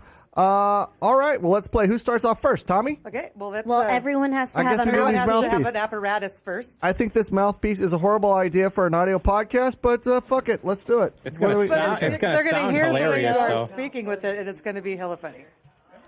All right, so Here we're you putting in go. these mouthpieces. This looks Oh, no, looks Missy, like you get one too. I know. Like a I Mickey don't Mouse want head. one. this How do I put this in my mouth? So the big part goes inside your mouth. the big part goes So turn it inside. around. That was Turn it too around easy. I couldn't. So that the bigger part goes inside your mouth. This part goes in my mouth. Turn it upside down. Holy shit! He can't do a show like, Like this. this? What the heck is going on? Yeah, put it like that. Here you go. All right, this is I can't say ye. And then- I can't say ye. I need some chapstick. ADTD. I need some chapstick. Are we really fucking doing this? Put it in, I buddy. can't even get it in my mouth. This feels like the gayest of all things. This is the gayest thing I ever I done. think I Yeah, just yeah. popped my jaw. I don't know. This is The big stupid. part goes in the back way, so you're turning it in backwards. Is this right? You got it. Okay. This is so not sexy. Feel like I'm in a hard way. I can't drink of this thing. This is bullshit. Oh yeah, like yeah, okay. This hurts. Pick one. Okay, so only one person at a time. Hold on. I gotta get these all out. I got two. All right, so only one person at a time has to have this on. The We person don't have that's to have reading it on right this moment. Oh, do it. It's hilarious. No, it's not. There's all no this shit. Okay. There you go. All right. I So, got so lipstick Steph. everywhere. So Steph. Thank you.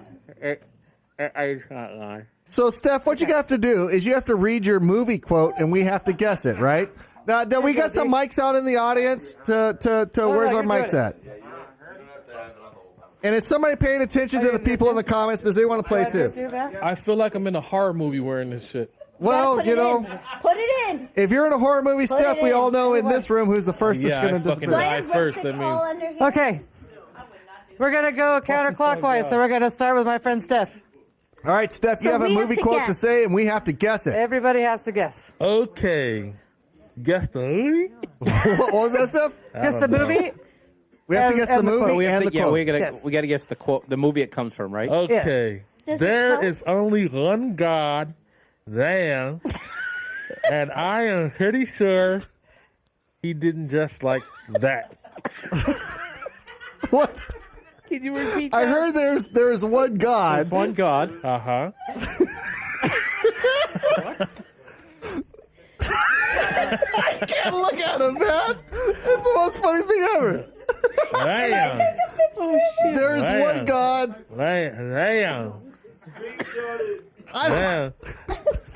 And You guys really aren't getting this?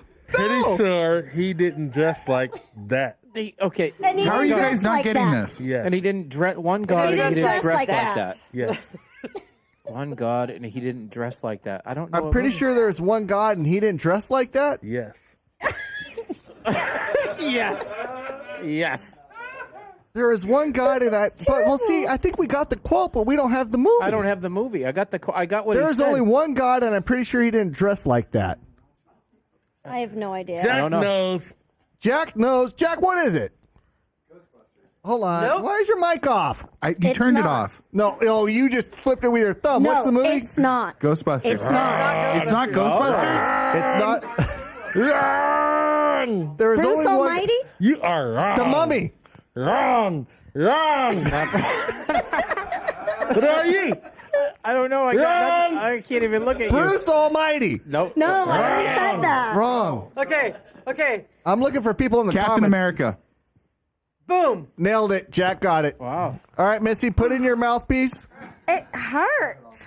You know, I want to see how big your mouth opens because you say you can't do a lot of things with your mouth because your mouth's too small. Well, if this hurts her, what's that say? Hey, Missy, you're taking this little apparatus home with you tonight. The fuck I am.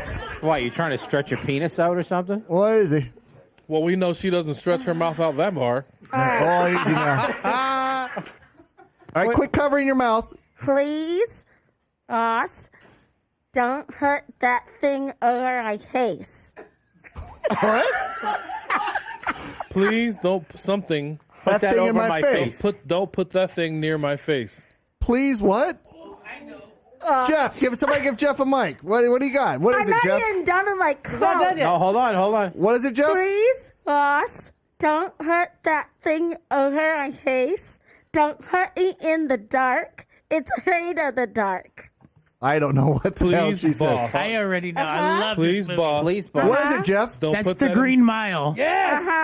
The Green Mile. Jeff got it. Okay. All right, Jakey. Let me get my I mouthpiece don't in even here. know what that movie is. The Green never Mile. seen Michael the Clark Green Mile? Duncan, where he's on death row. No. How I love sad that he movie. died too. I'm so sad he died. He was such a great I actor. got my mouthpiece in. I didn't try to escape. Okay, so listen up, Eagles. I'm going to say this once, okay? I'm only going to say it once. Yeah, I gotta say it to the Tito. The Titos. the Titos. I can't get over your mustache.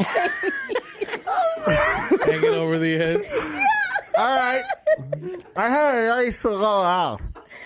I had small teeth. You do have Okay.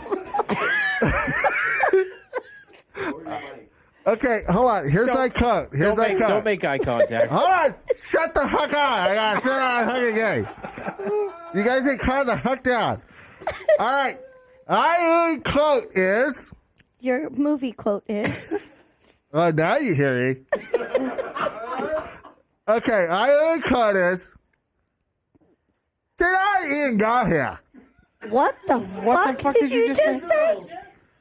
What? What'd you say? She doesn't even go here. It's Mean Girls. Yeah, he's got it. I didn't even hear you. I didn't even hear what he I said. couldn't even hear what you said. All right. All right. Okay, yeah. All right, Tommy. All right, Tommy, what you got? I look awesome at this. This is great. Okay, here you go. You ready? Ready. You ready? Yeah, here you go. That's what. What? What? Sasquatch? I heard Sasquatch. Yeah. That's what. That's Hawa? We call ourselves. We call ourselves. Sort of like a team.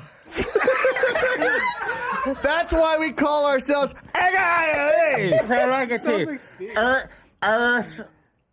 Oh, shit, I don't know how to do this. I heard oh shit, I don't know how to do this. Hold on. Earth. Idea.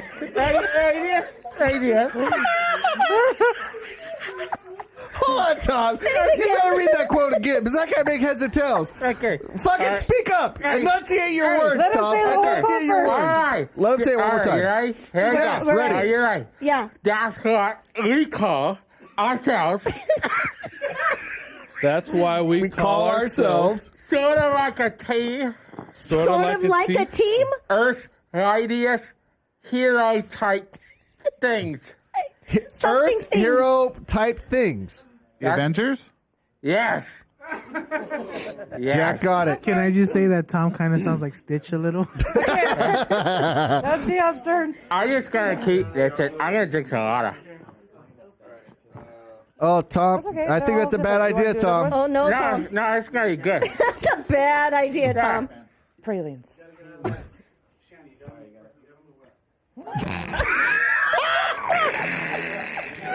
I'm thirsty. You're thirsty? Oh, my God. Hold on, I'm so thirsty. Hey, camera! Camera! He's. All right. I got some in that time. You had some in that time? I'm so thirsty. I gotta get some. Hold on.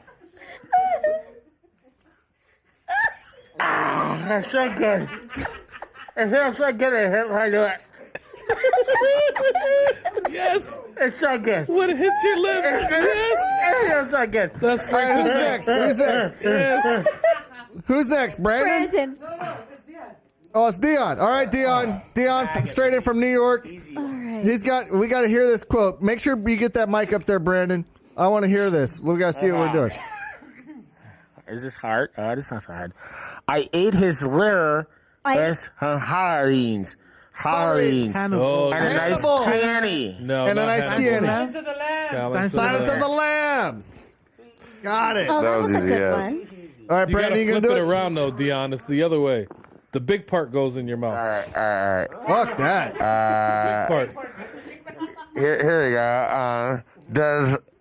Does Harry Underland know you ate his wardrobe? What? What the fuck? Exactly. Does something. Does Harry? Harry? No. Does Harry Manilow? Does Barry Manilow? Yes. No. You ate his wardrobe. You rated his wardrobe. I know this movie. Iron Man? What movie is that? No. Does Harry Manilow? No. You ate his wardrobe. Barry Manilow, no, you I rated know his this wardrobe. movie too. Mike Myers is in this. Breakfast Club. Oh. And that was from a listener. That was Sarah, Miss Sarah Alatorre. She got it. All right, Berganza, you going to do this? Yeah. All right, Berganza. Somebody get a mic over to him. Game warden. Gotcha. Yo, Ragnan, haven't seen you in a few millennia. I haven't seen you in some millennia. Tesla. What? I like listening to Jeff laugh with that thing in. Yo, Ragnan, haven't seen you in a new millennia. In a new millennium? In a few millennium. Give me some Tesla. Give me some tassel. Tassel? Is this like Back to the Future or something? No. Aladdin. Who called it? Oh, give me some tassel. Give me some Vanessa. tassel. What was it? Aladdin. Aladdin. Aladdin. Oh, yeah. Okay. That's true, right? There's another one. All right, Steph, it's all you. Wait, there's more. It's Maverick's turn. Oh, Oh, yeah, Maverick. Maverick. Where's he at? Maverick, you got to come over on Yeah, camera. You man, can't stand come over over. there. Come on. Come stand in front of Dion. Get the mic. For Maverick, this is just practice. Yeah. Yeah. Maverick, you should actually take that home with you for your dating life. All right. Let's see. If Benjamin was an ice cream flavor, he'd be pralines and dick. If someone was an ice cream flavor, it'd be praline and dick. I know that. Yeah. Wayne's World? Who said Wayne's World? Who called it? Dean. Hermit? All right. All right, back to Stefan. You know that's how Mav talks without that thing in his mouth, right? I know. Yeah. Really? Are we? Yeah, we're still doing How many it. rounds of this shit? Oh, it's fucking. I'm having a good time and I'm a little buzzed, so I don't care. It's better than whatever news stories we're going to talk about. We should do this. We should do the news wearing these. Oh, yeah, that'd be good. The fuck is your problem? Oh, 10,000 years will give you such a trick in the neck. Aladdin. Genie. All right, Missy. Fuck. All right, Missy. Missy's gonna read. What is this game called? What is this game called? What is it? Speak out. Speak out. Play and speak out for an audio podcast, which is the worst game that we could probably play for an audio podcast. But go ahead, Missy. Get it in there. Get it in there. See, your orifice stretches way more than you thought they would. It's just a flesh wound. It's just a flesh wound. It's like Monty Python and the Holy Grail. Uh-huh. Oh, the rabbit. Yeah. Okay. All right. Every the Black movie ever Knight. created. The Black Knight. Yeah. Oh, shit. Oh, yeah. When they chop off his legs and everything, it's just a flesh wound. Okay. Hold on, let me get mine in. God damn, this thing's gonna get chopped lips and shit. Mm-hmm. I start talking like I'm heckin' gay when I end this. I know it's Eric. I don't know. I didn't hear anything. Oh What the shit! fuck did he just say? I don't know. I got the longest one I ever seen in my life. Okay, hold on. This thing is so long. It's like a whole. It's like, okay, hold on. I'm gonna say that cut. Just calm the huck down. The huck down. Huck. All right. Don't spit at me. I'm not saying it. I was just gonna say it. Hold on. Life is very fast. Life moves very fast. Ah, that's very good, Tom. Why does he sound like a Chinese dude in the movies? You don't stop and look around. If you don't stop and look around in a while, you could miss it. Ferris Bueller's Day Off. Ah, nailed it. Oh my God, that hurts. Is it my turn again? Yeah, it's your turn, Tommy. All right. Okay. Yeah. I'm cold now. You're cold? Yeah, because you drooled all over your sweatshirt. No, like there's a hole I got. Yeah, there's a hole in your mouth when you're trying to drink water playing this game. I was trying to drink. Mm-hmm. That sucks when you got a cough. You suck what? You suck a lot of cock? I got a cough. I heard that he sucks a lot of cock. No, I said it sucks when you cough. That's what I heard. I heard you suck a lot of cock. It sucks when you suck the cock. I heard it sucks when you suck the cock. Okay, here you go. Yes, we're ready. Show me the money. Show me the money. Jerry Maguire. That's funny. All right, who's next? Why is there so many? Brandon? All right, Brandon. And don't throw your Ebonic spin on it. We want to be able to understand you. Ebonic spin. Yeah, I know. Little racial joke. I didn't like it, hon. You got your microphone. Yes. Jesus, this is long. That's not what she said. Nah. Never say goodbye, because goodbye is going away, and away means forgetting. I didn't get one fucking word out of that. I didn't get a single word. Slow down. What'd you say? What, Jess got it? Yeah. What movie? Hold on, hand the mic to Jess. What was it?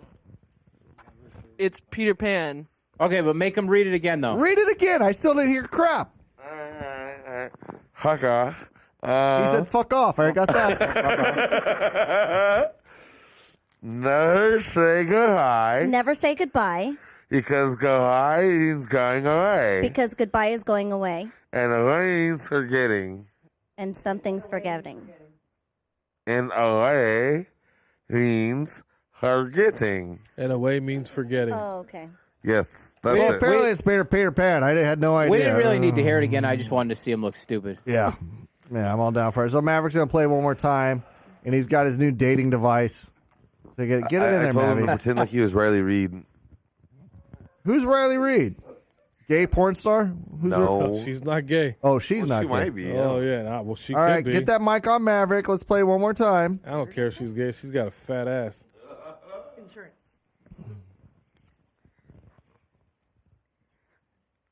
My insurance doesn't cover PMS. My insurance doesn't cover PMS? PMS. That's it. Knocked up? Insurance doesn't cover PMS. Yes. 10 things I hate about you. Jeff got it? Oh, well, okay. Come on, Jeff, one more time. He's a pro. He got that shit in one-handed. Yeah. Designer on you. Dishonor on your cow. Mulan. Dishonor on you. Dishonor on your cow. Mulan. Mulan. All right, Jess, get in the camera. Get in front. Yeah, sit down with those two. Damn. Yeah, she's a pro. Damn, that thing went in like.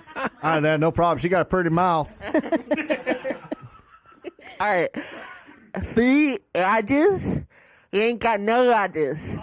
You don't need no Rogers. Badgers, we don't need I don't no need stinking no stinking Rogers. Badges, we don't need no stinking Three badges. Amigos? Blazing Saddles. Well, it was in Blazing UHF too. But the original movie was an old movie that it was in. Like, Yeah. what was it? What'd you say, Rick? Sierra Madre. That was it. That's an old Blazing old Saddles movie. was not the original? No, it's from an old black and white movie called Sierra Madre. I was thinking Bad Boys too. Okay, one more. Who's next? V. Oh, yeah, right. V, you're not going to play this? Don't say fuck no. All right, one more for Dion. Where's Dion at? Somebody get the camera on him. What's that? Hold on. Maverick, we're going to get Dion to do it one more time. She doesn't need to play. We already know how big her mouth is. Who? Did you hear that, Vanessa? You heard it? You're a fucking snitch. Okay, we got Dion. One more. Damn, Thought you were on my team. Dude, he told on you in a minute. Teeny hot lard. Something, you fat lard. Tina, you fat lard. Napoleon Dynamite. Yes. There we go. That's a good one. Tina. Of course, Jake's gonna know that one Yeah. What do you mean? Of course, Jake's gonna know that one. because you've seen Napoleon Dynamite, and that's what my assumption was. Oh, okay. All right. Funny fucking movie. I thought you were saying it looked like Napoleon Dynamite or some shit. No, you look like Brigham Young. I look like Brigham Young. Okay, all right. Well, that was a fun game, and anything outros on this? Okay. So we got one more, and we're going into, what are we going into? Oh, we're going into the news with Tom. Time for the news. Yeah, okay, RC, let me push this up. I'm going to take a little bio break, and I'll be right back. Oh, we're doing ads. Well, or maybe I should stay on the mic because they don't know what we're doing. There we go. Get it up on the screen.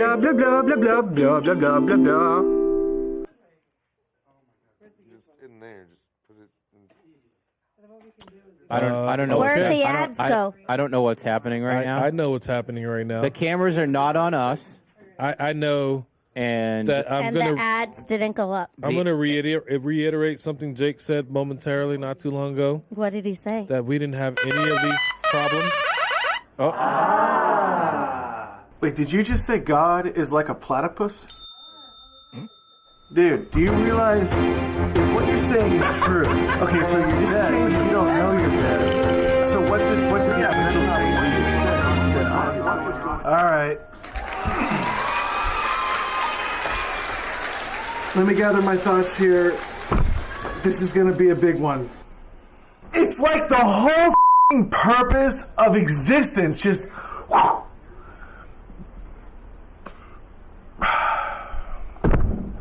Welcome to the Hermit the Log Show. It is sort of hard to believe, but the way that you're explaining it really puts it into perspective. And that is seriously one of the most incredible things I've ever heard in my entire life.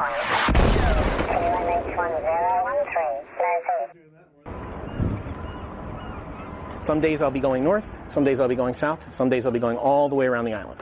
So I go around the island about once every 10 days. Sometimes you hear, I hope you get hit by a boat, hope you drown, from the top of their lungs as loud as they can.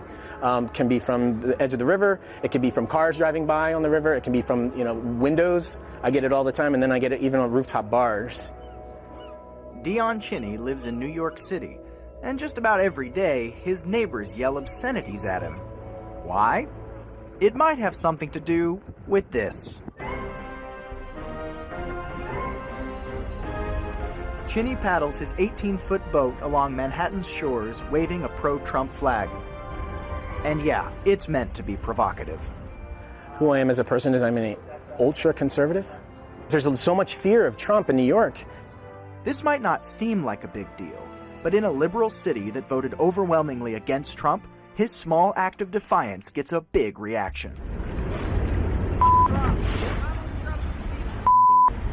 Many hand gestures, middle fingers. So you have middle fingers, thumbs downs, and there's a lot of not so well wishes for my life. Before I put it on the water, I went out to Washington Square Park, and I was immediately told, "Get out of here. You're in the wrong place. This is not conservative land." Okay, so they told me to leave. And no, and I just stood there with it, and nobody's going to stop me. The responses aren't all bad, especially when he paddles around areas with lots of tourists.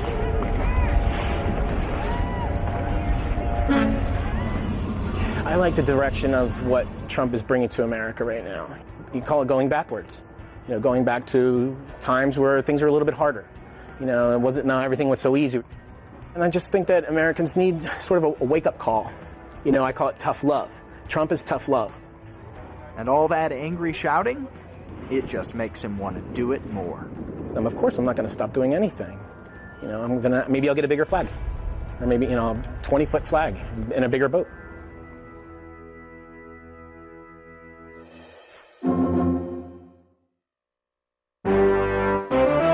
Another game.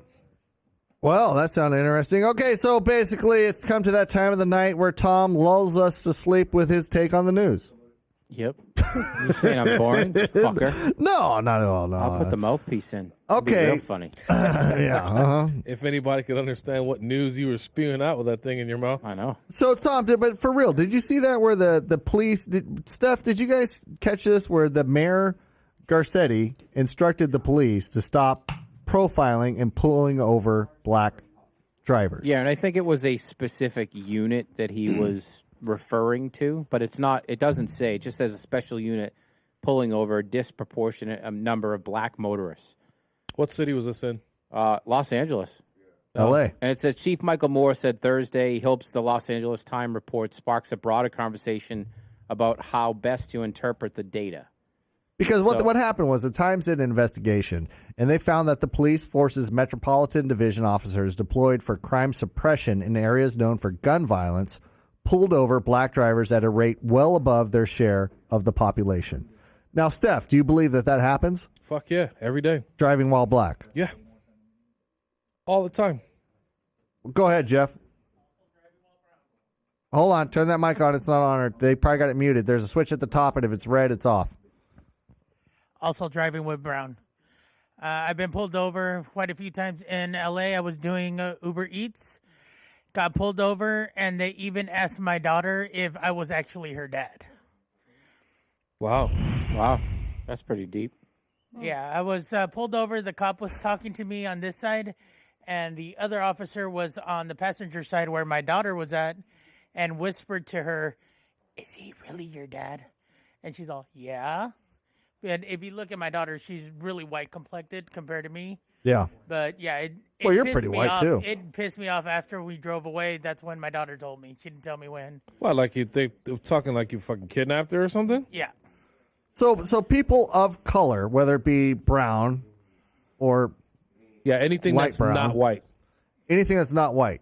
And Steph, I know you've experienced this throughout your life, Yes, especially when you had the long dreadlocks and stuff and getting pulled over all the time. Many times. And so I think it's safe to say that officers really do discriminate and pull over based on color. Absolutely. Because I mean, the police chief is trying to say that that these reports from the LA, because the LA Times did a report about this and gave some statistics, and apparently, according to this article, that they're pulling over black drivers disproportionately to the population of the area. Sounds about right. And he's saying that if it was done based on color, that an investigation would ensue. There's no way you're going to tell me that there isn't profiling going on. They only tell you that There shit always on has camera. been. Behind the camera, he's like, "Keep it up, guys. You're doing a great fucking job." This is no difference than it's always been. It's hard to alleviate or minimize racism in the United States when the people that are patrolling us, like the police, are doing discriminatory acts. Yeah. And you know, I might know one black guy that might say that the police don't do that, and that's Charles, that might still be listening, might not be. And He's white. Well, Charles is, he's pretty much trans white. Charles is a great guy. We need to get him back on the show sometime. But how do, and it's not just white officers, it's black officers too that are pulling over black guys. Why is that? It's the institution of law enforcement was Where are estab- you? I'm right here. I'm enjoying a cigarette. The institution of law enforcement is derived from slave catchers in America. That's why. This is coming from the same guy that said he'd stand up for Ted Kaczynski last week. What he's saying is actually true. Thank you. All right, go ahead, Brandon. Well, no, because you're not going to believe me, so just let Stefan tell the story. No, it's well, why wouldn't we true. believe you? Because you're the not one black? that's no, I'm black enough. So the whole point is. Let's ask Robin. Mm-hmm. Exactly. Or Thomas. Thomas gave the best perspective. True. But no, law enforcement generally, even the Supreme Court has ruled that they have no obligation to protect you. Their obligation, Right, is to and that goes back to when there was an officer here in the last year or so where there was a shooting going on in a school, and everybody was complaining that officer didn't go in and stop the shooting, and the courts ruled that he has no obligation to. How did they rule that, Brandon? That he had no obligation to. No, you're talking about in relation to the Florida shooting. No, this was well before then. The law enforcement has no obligation to protect and serve. Their obligation is to enforce the law, and they also have discretion when to enforce the law or not. And their discretion just so happens to be when a person of color is in the neighborhood. Now, Dion's standing next to you. Dion, do you think that the police force unfairly pulls over people of color? No. No. But do you think that there's a difference between L.A. cops maybe and New York cops? I don't know. I don't know the difference because I never lived in L.A. Yeah, you're on the Upper West Side, right? Yeah. Yeah. No, even in New York City, predominantly, it's very rare. Predominantly. We don't drive in New York City. That's the You're thing. We take subways. Absolutely Worst correct. case scenario. And there's a lot more money. You get caught Upper for West peeing Side. between subway cars. And plus, if you live on the Upper West Side, it means you have a little bit of money. It means you're probably not black. Just saying. Just saying. I'm just saying. No, there's nothing wrong with being white or having a little bit of money. I'm just okay. I'm Latino, Italian. We invented Italian. the language. Okay, true. I no. Yeah, he's a person of color. Steph, don't get all racial over here. Yeah. Don't get racial, sure. Right. But yeah, I think in New York, especially in the area where he's referring to, is a lot different than Los Angeles. You think so? Oh, I know. So you mean you guys are telling me that our men in blue would be a little dishonest and pull somebody over based on color? Of course. That's been going on forever. Of course. How do I mean, we're looking at the picture right here. To me, if I was to see a car like that driving down the street, it's got chrome wheels, it's got Vogues on it. I would think that'd be an old white dude. True story. When Hold on, this is Brandon's Tales of My Black Life. Go ahead, Brandon. No, when I'm trying to remember who was O.J. Simpson's attorney. Well, which one? Kardashian. No. The main Shapiro? attorney. If the glove does not fit. Oh, that was Johnny Cochran. Johnny Cochran. Okay, when Johnny Cochran. Cochran. He worked in the DA's office, and he was driving a nice car. He was pulled over, and that was a big part of his story. Why he ended up becoming a defense attorney was because he was being targeted for being black. See, but they do it to white people too, because I used to get pulled over in my car all the time back when I had like a mohawk and stuff, just because I was some rugged punk rock kid. So you don't have to be black or Mexican to get pulled over for being stereotyped as a bad person. What city was that in? In La Habra, Whittier. But here's the difference. Here's the difference that There's is no key. black people in the hold area. On, hold they on. gotta find But somebody here's to the pick on. difference: that you look like a punk rock chick, and punk rock people can be closely affiliated to doing something Like fucked up. anarchist type stuff. You were. It was your choice for you to dress that way. Right. And that way got more attention from the cops. The difference is it doesn't matter how he dresses, it's the straight color of his skin. Do you see the difference there? No choice. No choice. You chose to look like an outlaw. He's an outlaw by skin color. That's the fucking difference, and that's where the problem is. Yes, you're right. You know what I mean? And it's been a problem for a long I could time. go out. I could go out and I could dress like. Well, never mind. Let's just kick that out because I'm white. I'm not going to get pulled over for shit. Right about that. No. But I'll tell you what. Don't be black and have a nice car. Don't be black and have a nice car. Especially in like a poor that's area. The cardinal rule right there. And that's where Johnny Automatically Cochran you're a dope dealer. got pulled over because the only way that you could have that kind of money is by if you fucking flipping deal drugs. dope. Yeah. According to the cops, like if you talk to any rapper, Well, you look like a Muslim terrorist with that unkempt beard, but you drive a Prius.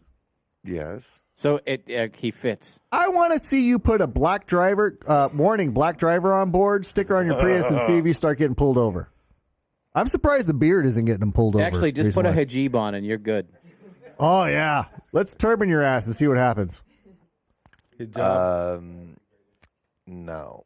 No. Okay. He ain't that black. Even some lines he won't cross. Yeah. Well, I mean, I won't go blackface. I won't do that stuff. But, the thing about it is like most of my incidents. Don't worry, we got Jake for that. Right? Yeah. Most of my incidents were whenever I was filming them, trying to hold them accountable for being public servants and trying to be responsible to the people. And so that's really where I think the problem is like in LA, you have Rampart, that was a major issue. You have in Oxnard, you have the FBI investigating because officers allegedly were getting bullet tattoos every time they shot a civilian. I mean, there are widespread issues in Fresno. People are getting shot all the time by the police. The police will go out there and just to make a point, swoop up a bunch of people and shoot a couple people just to, make sure that people know that they're in charge. When was the last time you got pulled over? Curiosity. Me? Yeah. It's been a little while since I've been pulled over. Year, 2 years, 10 years, 5 years, 5 months? About a year and a half. About a year and a half since I was in school. What about you, Tom? 10 years, probably. Seriously? Probably 10 years. What about you, Jake? Me, since I got pulled over? Yeah, when was the last time you got pulled over? It's when we were coming back and I was in a car with no plates on it from Palm Springs, and that was how long ago? Oh, that was Stagecoach like 7 years ago. 7 years ago, but I was in a car with no plates because she bought it from a dealer and it had personalized plates on it, and they took it and it didn't even have a dealer plate on it. It just had no plates, and I got pulled over for that. But the officer was very nice. He said, "Oh, hi, how are you doing there, white sir? Well, you need some plates on this." And I said, "Yes, sir, officer, sir." No ticket, nothing, right? Oh, no, I got a ticket, but it was just It to was fix a ticket, and we were in a So year and a half. and I was in a convertible 10 years. Beetle. 7 years. Like, And when's the last time you got pulled over?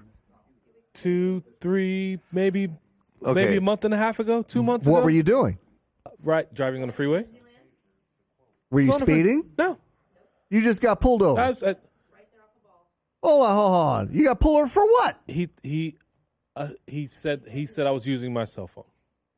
Were you using your cell phone? Was not.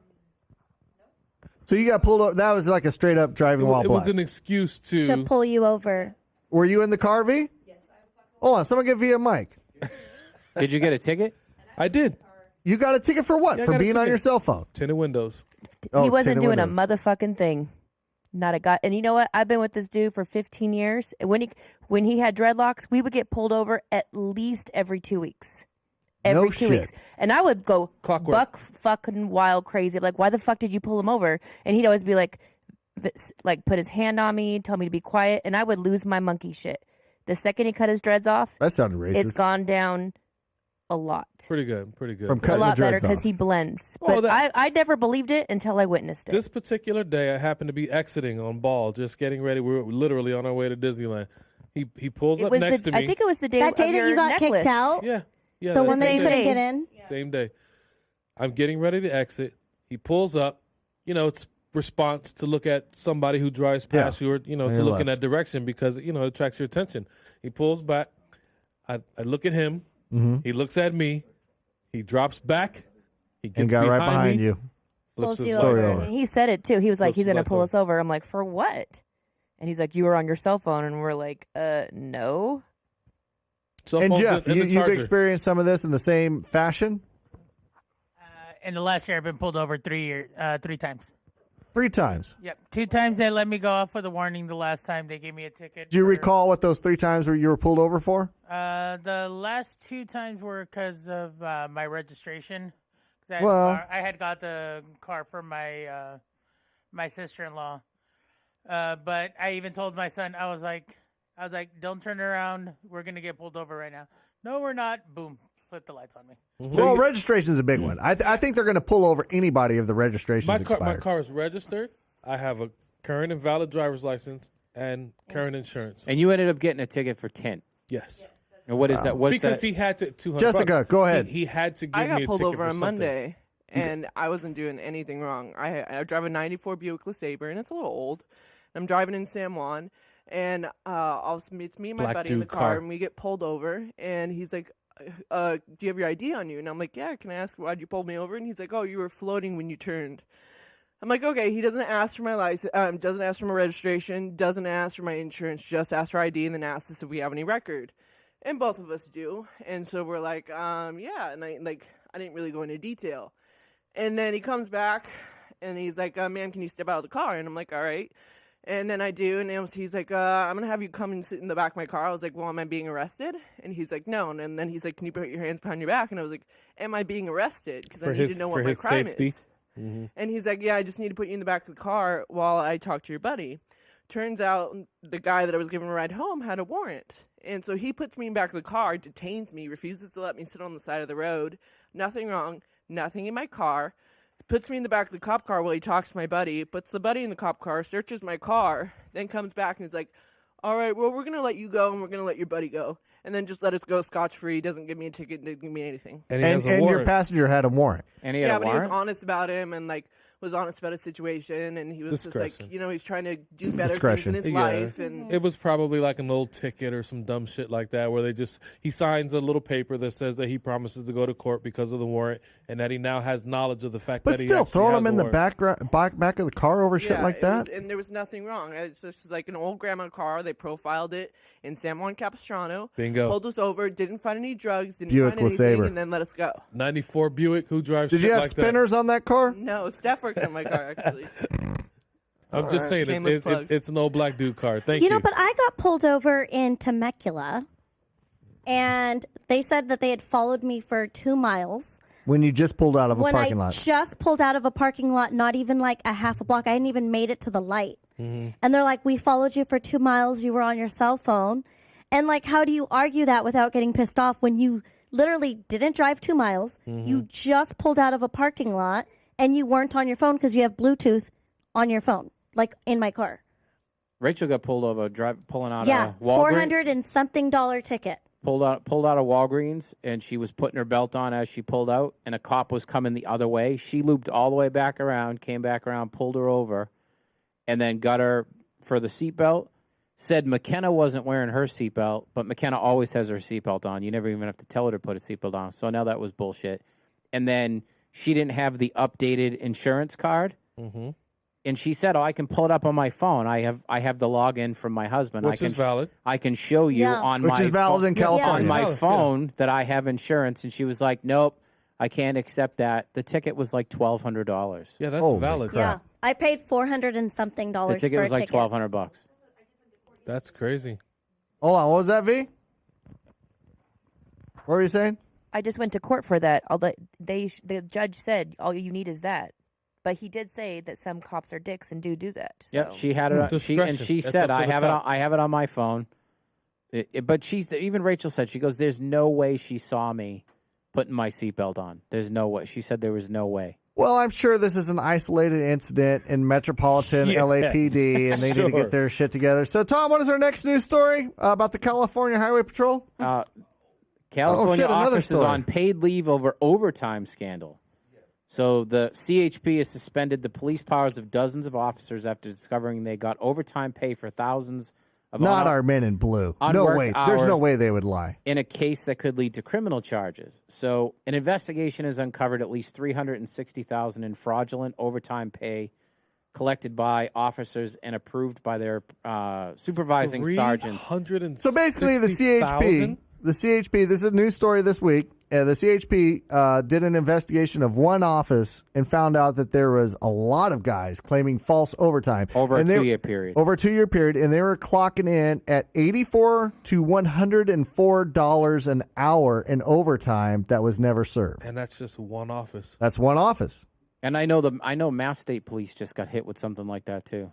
It was the same general idea with the overtime and sick pay. This was in East LA too. Where I find the problem with shit like this is, say these guys go to court and they lose. How much of that money is coming back to the actual taxpayers? Say they lose. Say they even worse. Say they lose and they pay back the courts for all that overtime. It's not coming back to It us. does not come back to the taxpayers. It sticks to the government. So what the fuck are we winning? What are we winning? We're losing no matter what. What are we winning? Well, you're stopping a leak, a hemorrhage. Do you really think that this is going on at one highway patrol office? I think it's it's happening everywhere. It's a wide set. It's that's systemic. A widespread issue. Right. So it's hard for you to say that these guys are honest and telling the truth when you've got Metropolitan PD pulling over people of color at an disproportionate rate. And then you go to L.A., also, Highway Patrol Office, and you've got a bunch of guys frauding the overtime system. Right. So, you know what?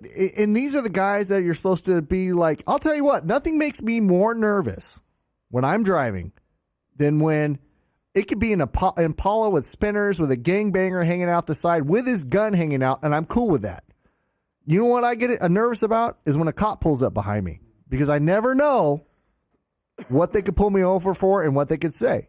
I mean, Now, we've heard when like you say nervous though, are you nervous that you're going to get a ticket, or are you nervous you're going to get shot in the face? There's a different type of nervous when it comes to when you get pulled over. That's true. Versus when I get pulled over.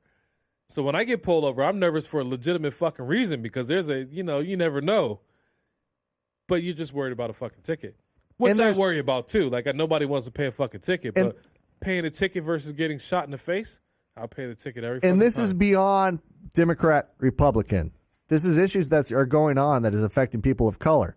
And there's no way that you can deny that this isn't happening. Well, it's like a civil asset forfeiture. That's a huge issue that the Supreme Court really needs to address, because what happens is that law enforcement will come, they'll accuse you of a crime, they'll say, let's say you have a lot of cash on you because you want to go buy a car. There's some state where it's legal to do that. It's like Michigan or Missouri Almost or every something state, like that. it's called civil asset forfeiture. They can and pull they'll you come over in- for doing a crime and take your money, whether you get proved Charged. guilty or not. And they can take the items that you have. Like they can take the right car. off the jump. They Yep. could, no. I mean, like they could. When I say assets, I mean they can come get your house. Yeah. They can come get your car. They can come get all the money out of your bank account before you are even proven guilty. And if you're proven guilty, you lose. What I don't get is, like, if there's a private company, let's say it's Target, right? And people go into Target and they find out that Target employees were rooking people out of $1 million. Right. Target would get fined above and beyond the $1 million. Yeah, where's that money going to go to? But why doesn't it happen in the government? Like the CHPs, for example, this issue right here. They already know, they've already calculated $360,000. So if they're found guilty of doing that, and I'm sure that number is deflated from what the real number really is. If I'm they're sure it is. found guilty, that would be fraud, and they would probably go to jail for that. But as far as like the financial aspect of it, I mean, it's the same reason. Who would go that to jail? The police? The CHP officers. No, they if won't. they're found guilty of No. fraud, they could. I doubt it. It depends Well, on they where might, they're at. unless they go to like federal prison. Then all right, well, let's lighten it up a little bit, because there was a funny story that I read this week. And I did see this. it was an Asian guy in L.A., and it was a man seen wearing a Los Angeles Police Department shirt while shouting, "White Power." At a Black Lives Matter At a rally. Black Lives Matter rally. Is he doing the West Side logo That's right pretty there? much what it looks like. I guess that's supposed Is to be that white power? Is that now. white power right there? White power now. And he did this. Yeah, that's supposed to be okay. Like Well, no, that's racial appropriation. Don't you know that? That was Buckwheat who did that. Ote. Racial appropriation. Does anybody take serious an Asian guy running around shouting white power? He was wearing an impersonating LAPD uniform, maybe. No, This guy. he's still Asian. Yeah, I don't know. How do you scream? Maybe he was white power adopted when by you're white Asian? parents. I'm sure they were probably Because I have a friend, Dave in Fallbrook, who was like a Nazi skinhead, but he was Asian? He was Asian. He was raised by white people, and he grew up white. Yeah. Does he know Brandon? So he was trans. Obviously, he didn't know what Hitler was about. It was not. Well, but he called himself was a separatist. A separatist. He had black friends, white friends, Mexican friends, but he did not want to be associated with their race as a intermingling or whatever, or his own race. Apparently, yeah. But he That's and so he hung out bizarre. with all the It's not white bizarre at supremacist all. guys and It's really not. It's no different than Brandon being trans black. No. It's no different than a light-skinned black person thinking that darker-skinned black people are beneath them. You know, it's kind of a systemic thing that's been going on for the fucking thousands of years, as long as humanity has been Well, around. I know that's why a lot of like we asked an Asian person I work with why you see a lot of Asian people wearing like hats and carrying umbrellas and stuff when they're walking around in the sun, and it's because they don't want to be darker because then they're looked at like field workers. It's very strong in the Asian community. Because I never understood not just it. Asian community, And the black, Hispanic. There's all kinds dark of things. Hispanics are looked down on. Really? Yeah, because Okay. they're Think fruit about pickers and stuff. if you know the thing. Okay, if you know the difference between Haiti and Dominican Republic, same island. Okay. One half is Haiti, one half is Dominican Republic. And the Now, Haitians are darker, right? Haitians are darker. Now, traditionally, a lot of the people that are even there are because it was an overflow from slavery. They on the way from Africa, they would stop in Cuba and Dominican Republic and Haiti and stuff like that before they actually came to the United States. So, of course, they're going to sell off people there, make a little bit of money on the way, that kind of thing. If you live in Dominican Republic and you're Haitian, they treat you like shit. If you are Dominican Republic and you live in Haiti, they treat you like a fucking god. Now, mind you, it's the same island. What is it, like 50 miles across or some shit like that? It's like very minimal. opposite ends. Yeah, it's opposite ends of the same piece of fucking island. But depending on the color of your skin, if you're darker, you get treated like a fucking slave. And if you're lighter, then you're fucking royalty. You know what I mean? So it's like no matter what culture you go to, no matter what race you're involved in, everything except... I don't know that white people do that. I don't know that a guy with a tan is going to get harassed by a dude who's, like Irish and pale as fuck. Yeah, otherwise... I don't think people... I don't Otherwise, think white George people Hamilton ever, would have been a house... I don't think it's ever... Historically, it's never really been a white thing to pay attention to the complexion. Well, it's just like, Mexicans and anyone from Central America. Same thing. They're like Salvadorians are looked down upon by Mexicans. When I used to go to TJ, all my friends would tell me, hey, make sure you don't say that you're Salvadorian. Just say Tell that them you're you're Mexican. Mexican, yeah. That to look down on. Well, in another news story, a 27-year-old from India says he's suing his parents because he doesn't think they had the right to force him to be born without their consent. No He's right. consent. They should have aborted his punk ass. Right? How is this even really a thing that's actually making the news? The BBC noted that Raphael Samuel... His beard looks fake, by the way. Yeah. So they were asking him, how can you ask someone who hasn't been born yet if they agree to be born? But his point is that since it was not our decision to be born, our parents should have to pony up the funds to take care of us for life. So what he's suing for is that he didn't consent to be born. So because he didn't consent to be born, it was his parents' choice that they should support his ass for life. You know how we were talking about entitlement earlier? Right there. Oh, that's a big story This there. is entitlement, right? He's the billboard for I'm an entitled asshole. God, this guy, look at that beard. Is that real? He's got a face that was made for radio. He's got a Yeah, he does. unibrow. It might be real. Well, maybe.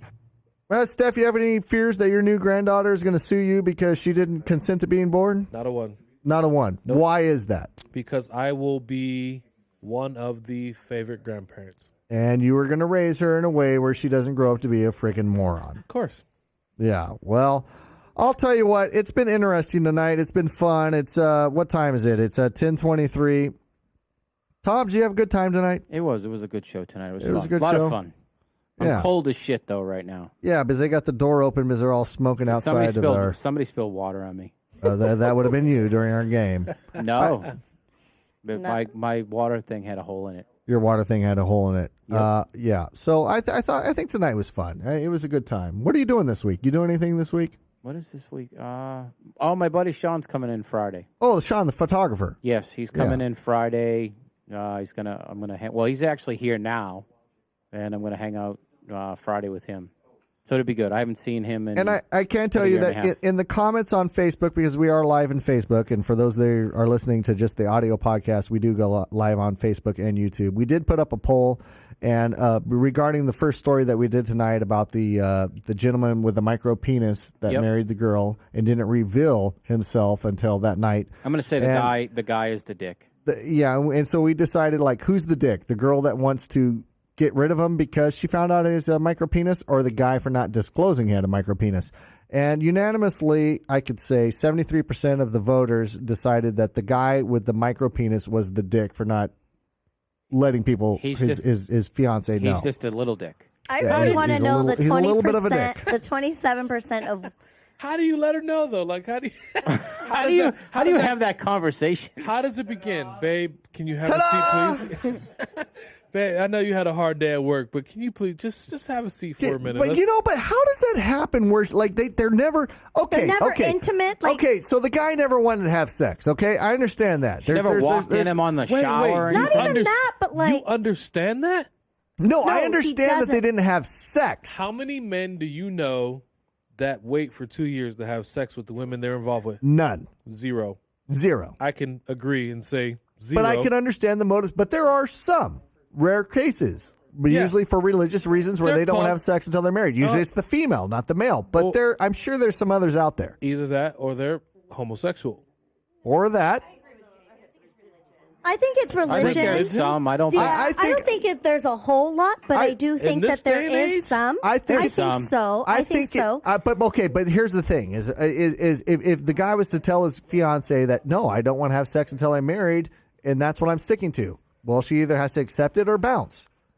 But there was never a time where they're watching a movie or anything where her hand kind of roamed over, and That doesn't strike you as weird, though? it is weird. Like she never woke up next to him with like never was curious why he didn't have morning wood. Every time that He had she would try morning to get on toothpick. top of him or anything, he would push her away. He had like morning branch. Okay, They so were- at this point, Morning twig.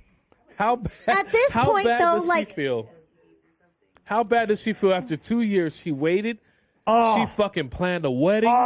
She spent a shitload of money, or her because the dad is the one obviously who spent all the money, right? That's traditional. And he can't her even. father. He couldn't even come out on the wedding night in his dun-to-duns because there was no dun-to-dun. How bad does the dad feel who had to pay for the wedding to find out that his daughter's going to get it annulled do because you? her husband had Do a you tiny think the dick? guy was so embarrassed about his little pinky baby that he just never wanted to bring it up, and he felt like, how do I even bring it up? And I really like this girl. Well, he wasn't like- bringing up anything. Well, I know that, but what I'm saying is, as like, a parent, as a person, how do you not? Talking about awkward conversations, your daughter says, "Yeah, Dad, I know you just paid for this wedding and everything, but you know we got into the. I He's did got what a you told me tiny to. Dick. I did. How I do did you what have- you how do you told have me. that conversation? I did what you told me. I waited to our wedding night, and I comes to find out he's got baby dick. How do you have that I mean, conversation how do you with your how do you dad? respond to that as a father? Do you say, well, I'll be Sheila, you need to work this out? I will be completely honest. If my daughter came to me and said, "Dad, I'm so sorry, but he's got a tiny Would dick, you and laugh? this can't happen," I would. I would laugh. I would.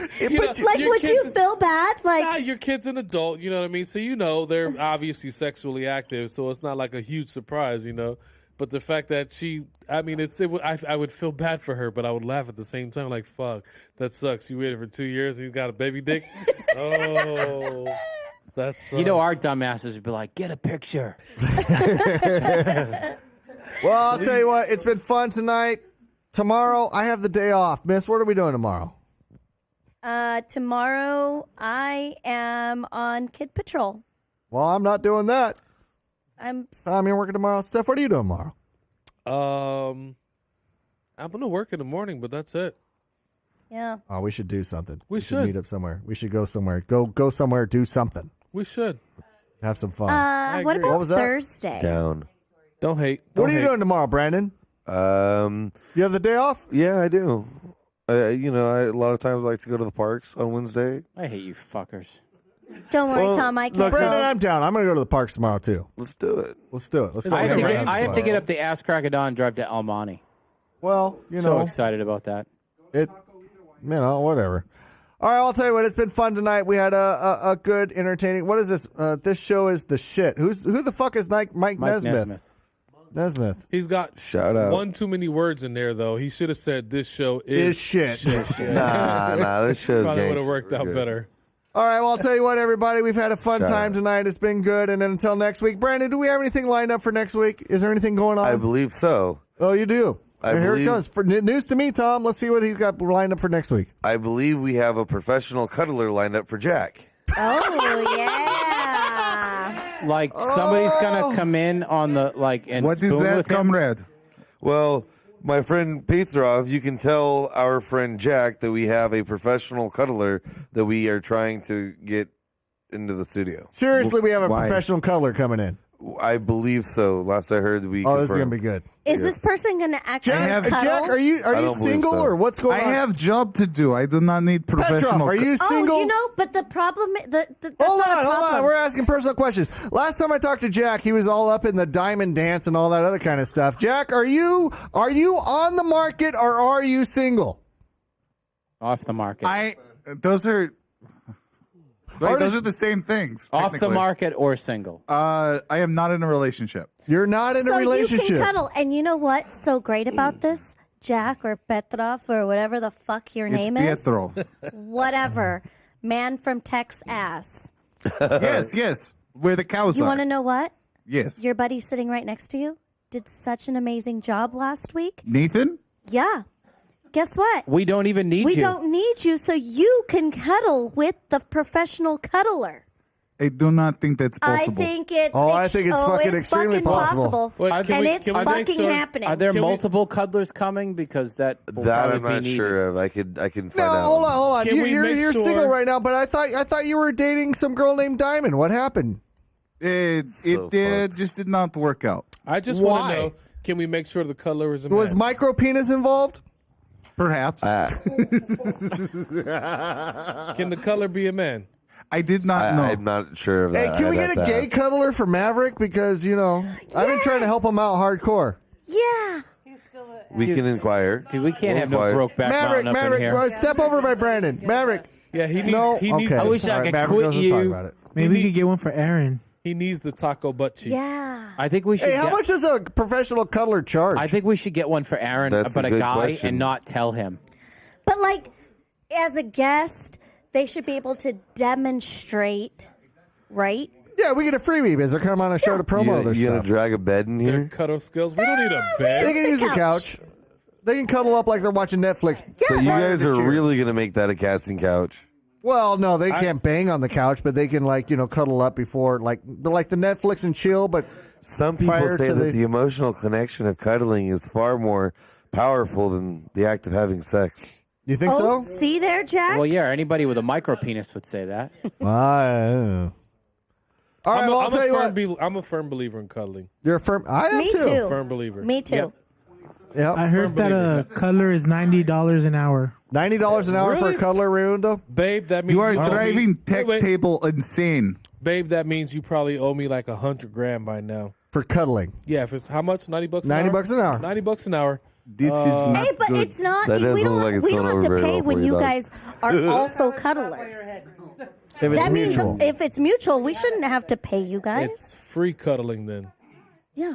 No, Who's more of a I need Who's that- more of a cuddler, you or V? I need that CHP overtime cuddling. Oh, there you go. Yeah, I need 104 that bucks an hour. We're both cuddlers, actually. Yeah, yeah. Maybe Tom, you and Rachel, Same, more me. more than you. her, yeah. Yeah.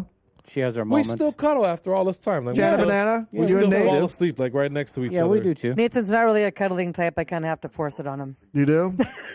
Jeff, that way are you a forever. cuddler? Wife's more of a cuddler than I am. Really? Jessica, you're still single, ready to mingle. Are you a cuddler? Yes, I am a cuddler. A cuddler. Yes. All right. Well, okay. Well, I Not guess to we're be gonna... confused with cunnilingus. No. Cuddlinger. Okay, anyways, well, we got to wrap this show up, man. We're way over time. It's already, whoa, shit, it's late. Okay, Well, I'll we'll tell say you our what. quick thank yous to No, we Clark, don't have a red Clark Carvalho. Clark Cavallo, the Cavolo. Thank you for coming on tonight. And Goodfellas. The guy that wants to Yes. unify political parties, but he only had Good shit to looking say about out, the dog. Republicans. Yes, Clark Cavolo. Thank you for coming on the show. And thank you, Dion, for coming all the way from New York. New York on his way to Japan. Safe travels on your way to Japan, sir. Yeah, safe I travels. come from New York. I'm actually just stopping by on the way to Japan. Oh, okay. Well, thank you for stopping by. And everybody else, who else we got? I don't know. Goodfellas, Red Rum, give them 5 stars on Weed Maps. If you guys want to call us during the week, call 260-54-RADIO or 260-54-72346. Leave a voicemail.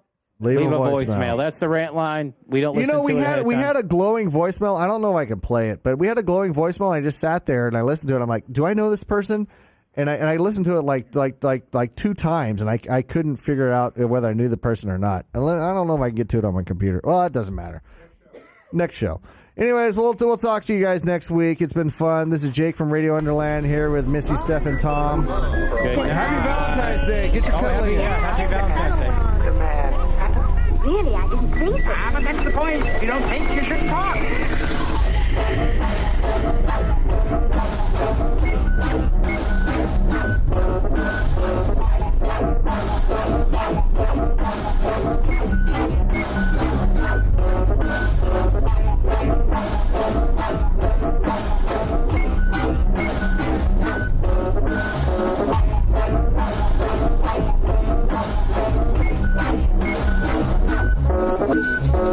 I have an excellent idea.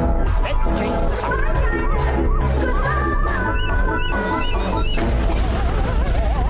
Down the rabbit hole with idiots. Well, after this, I shall think nothing of falling down the stairs.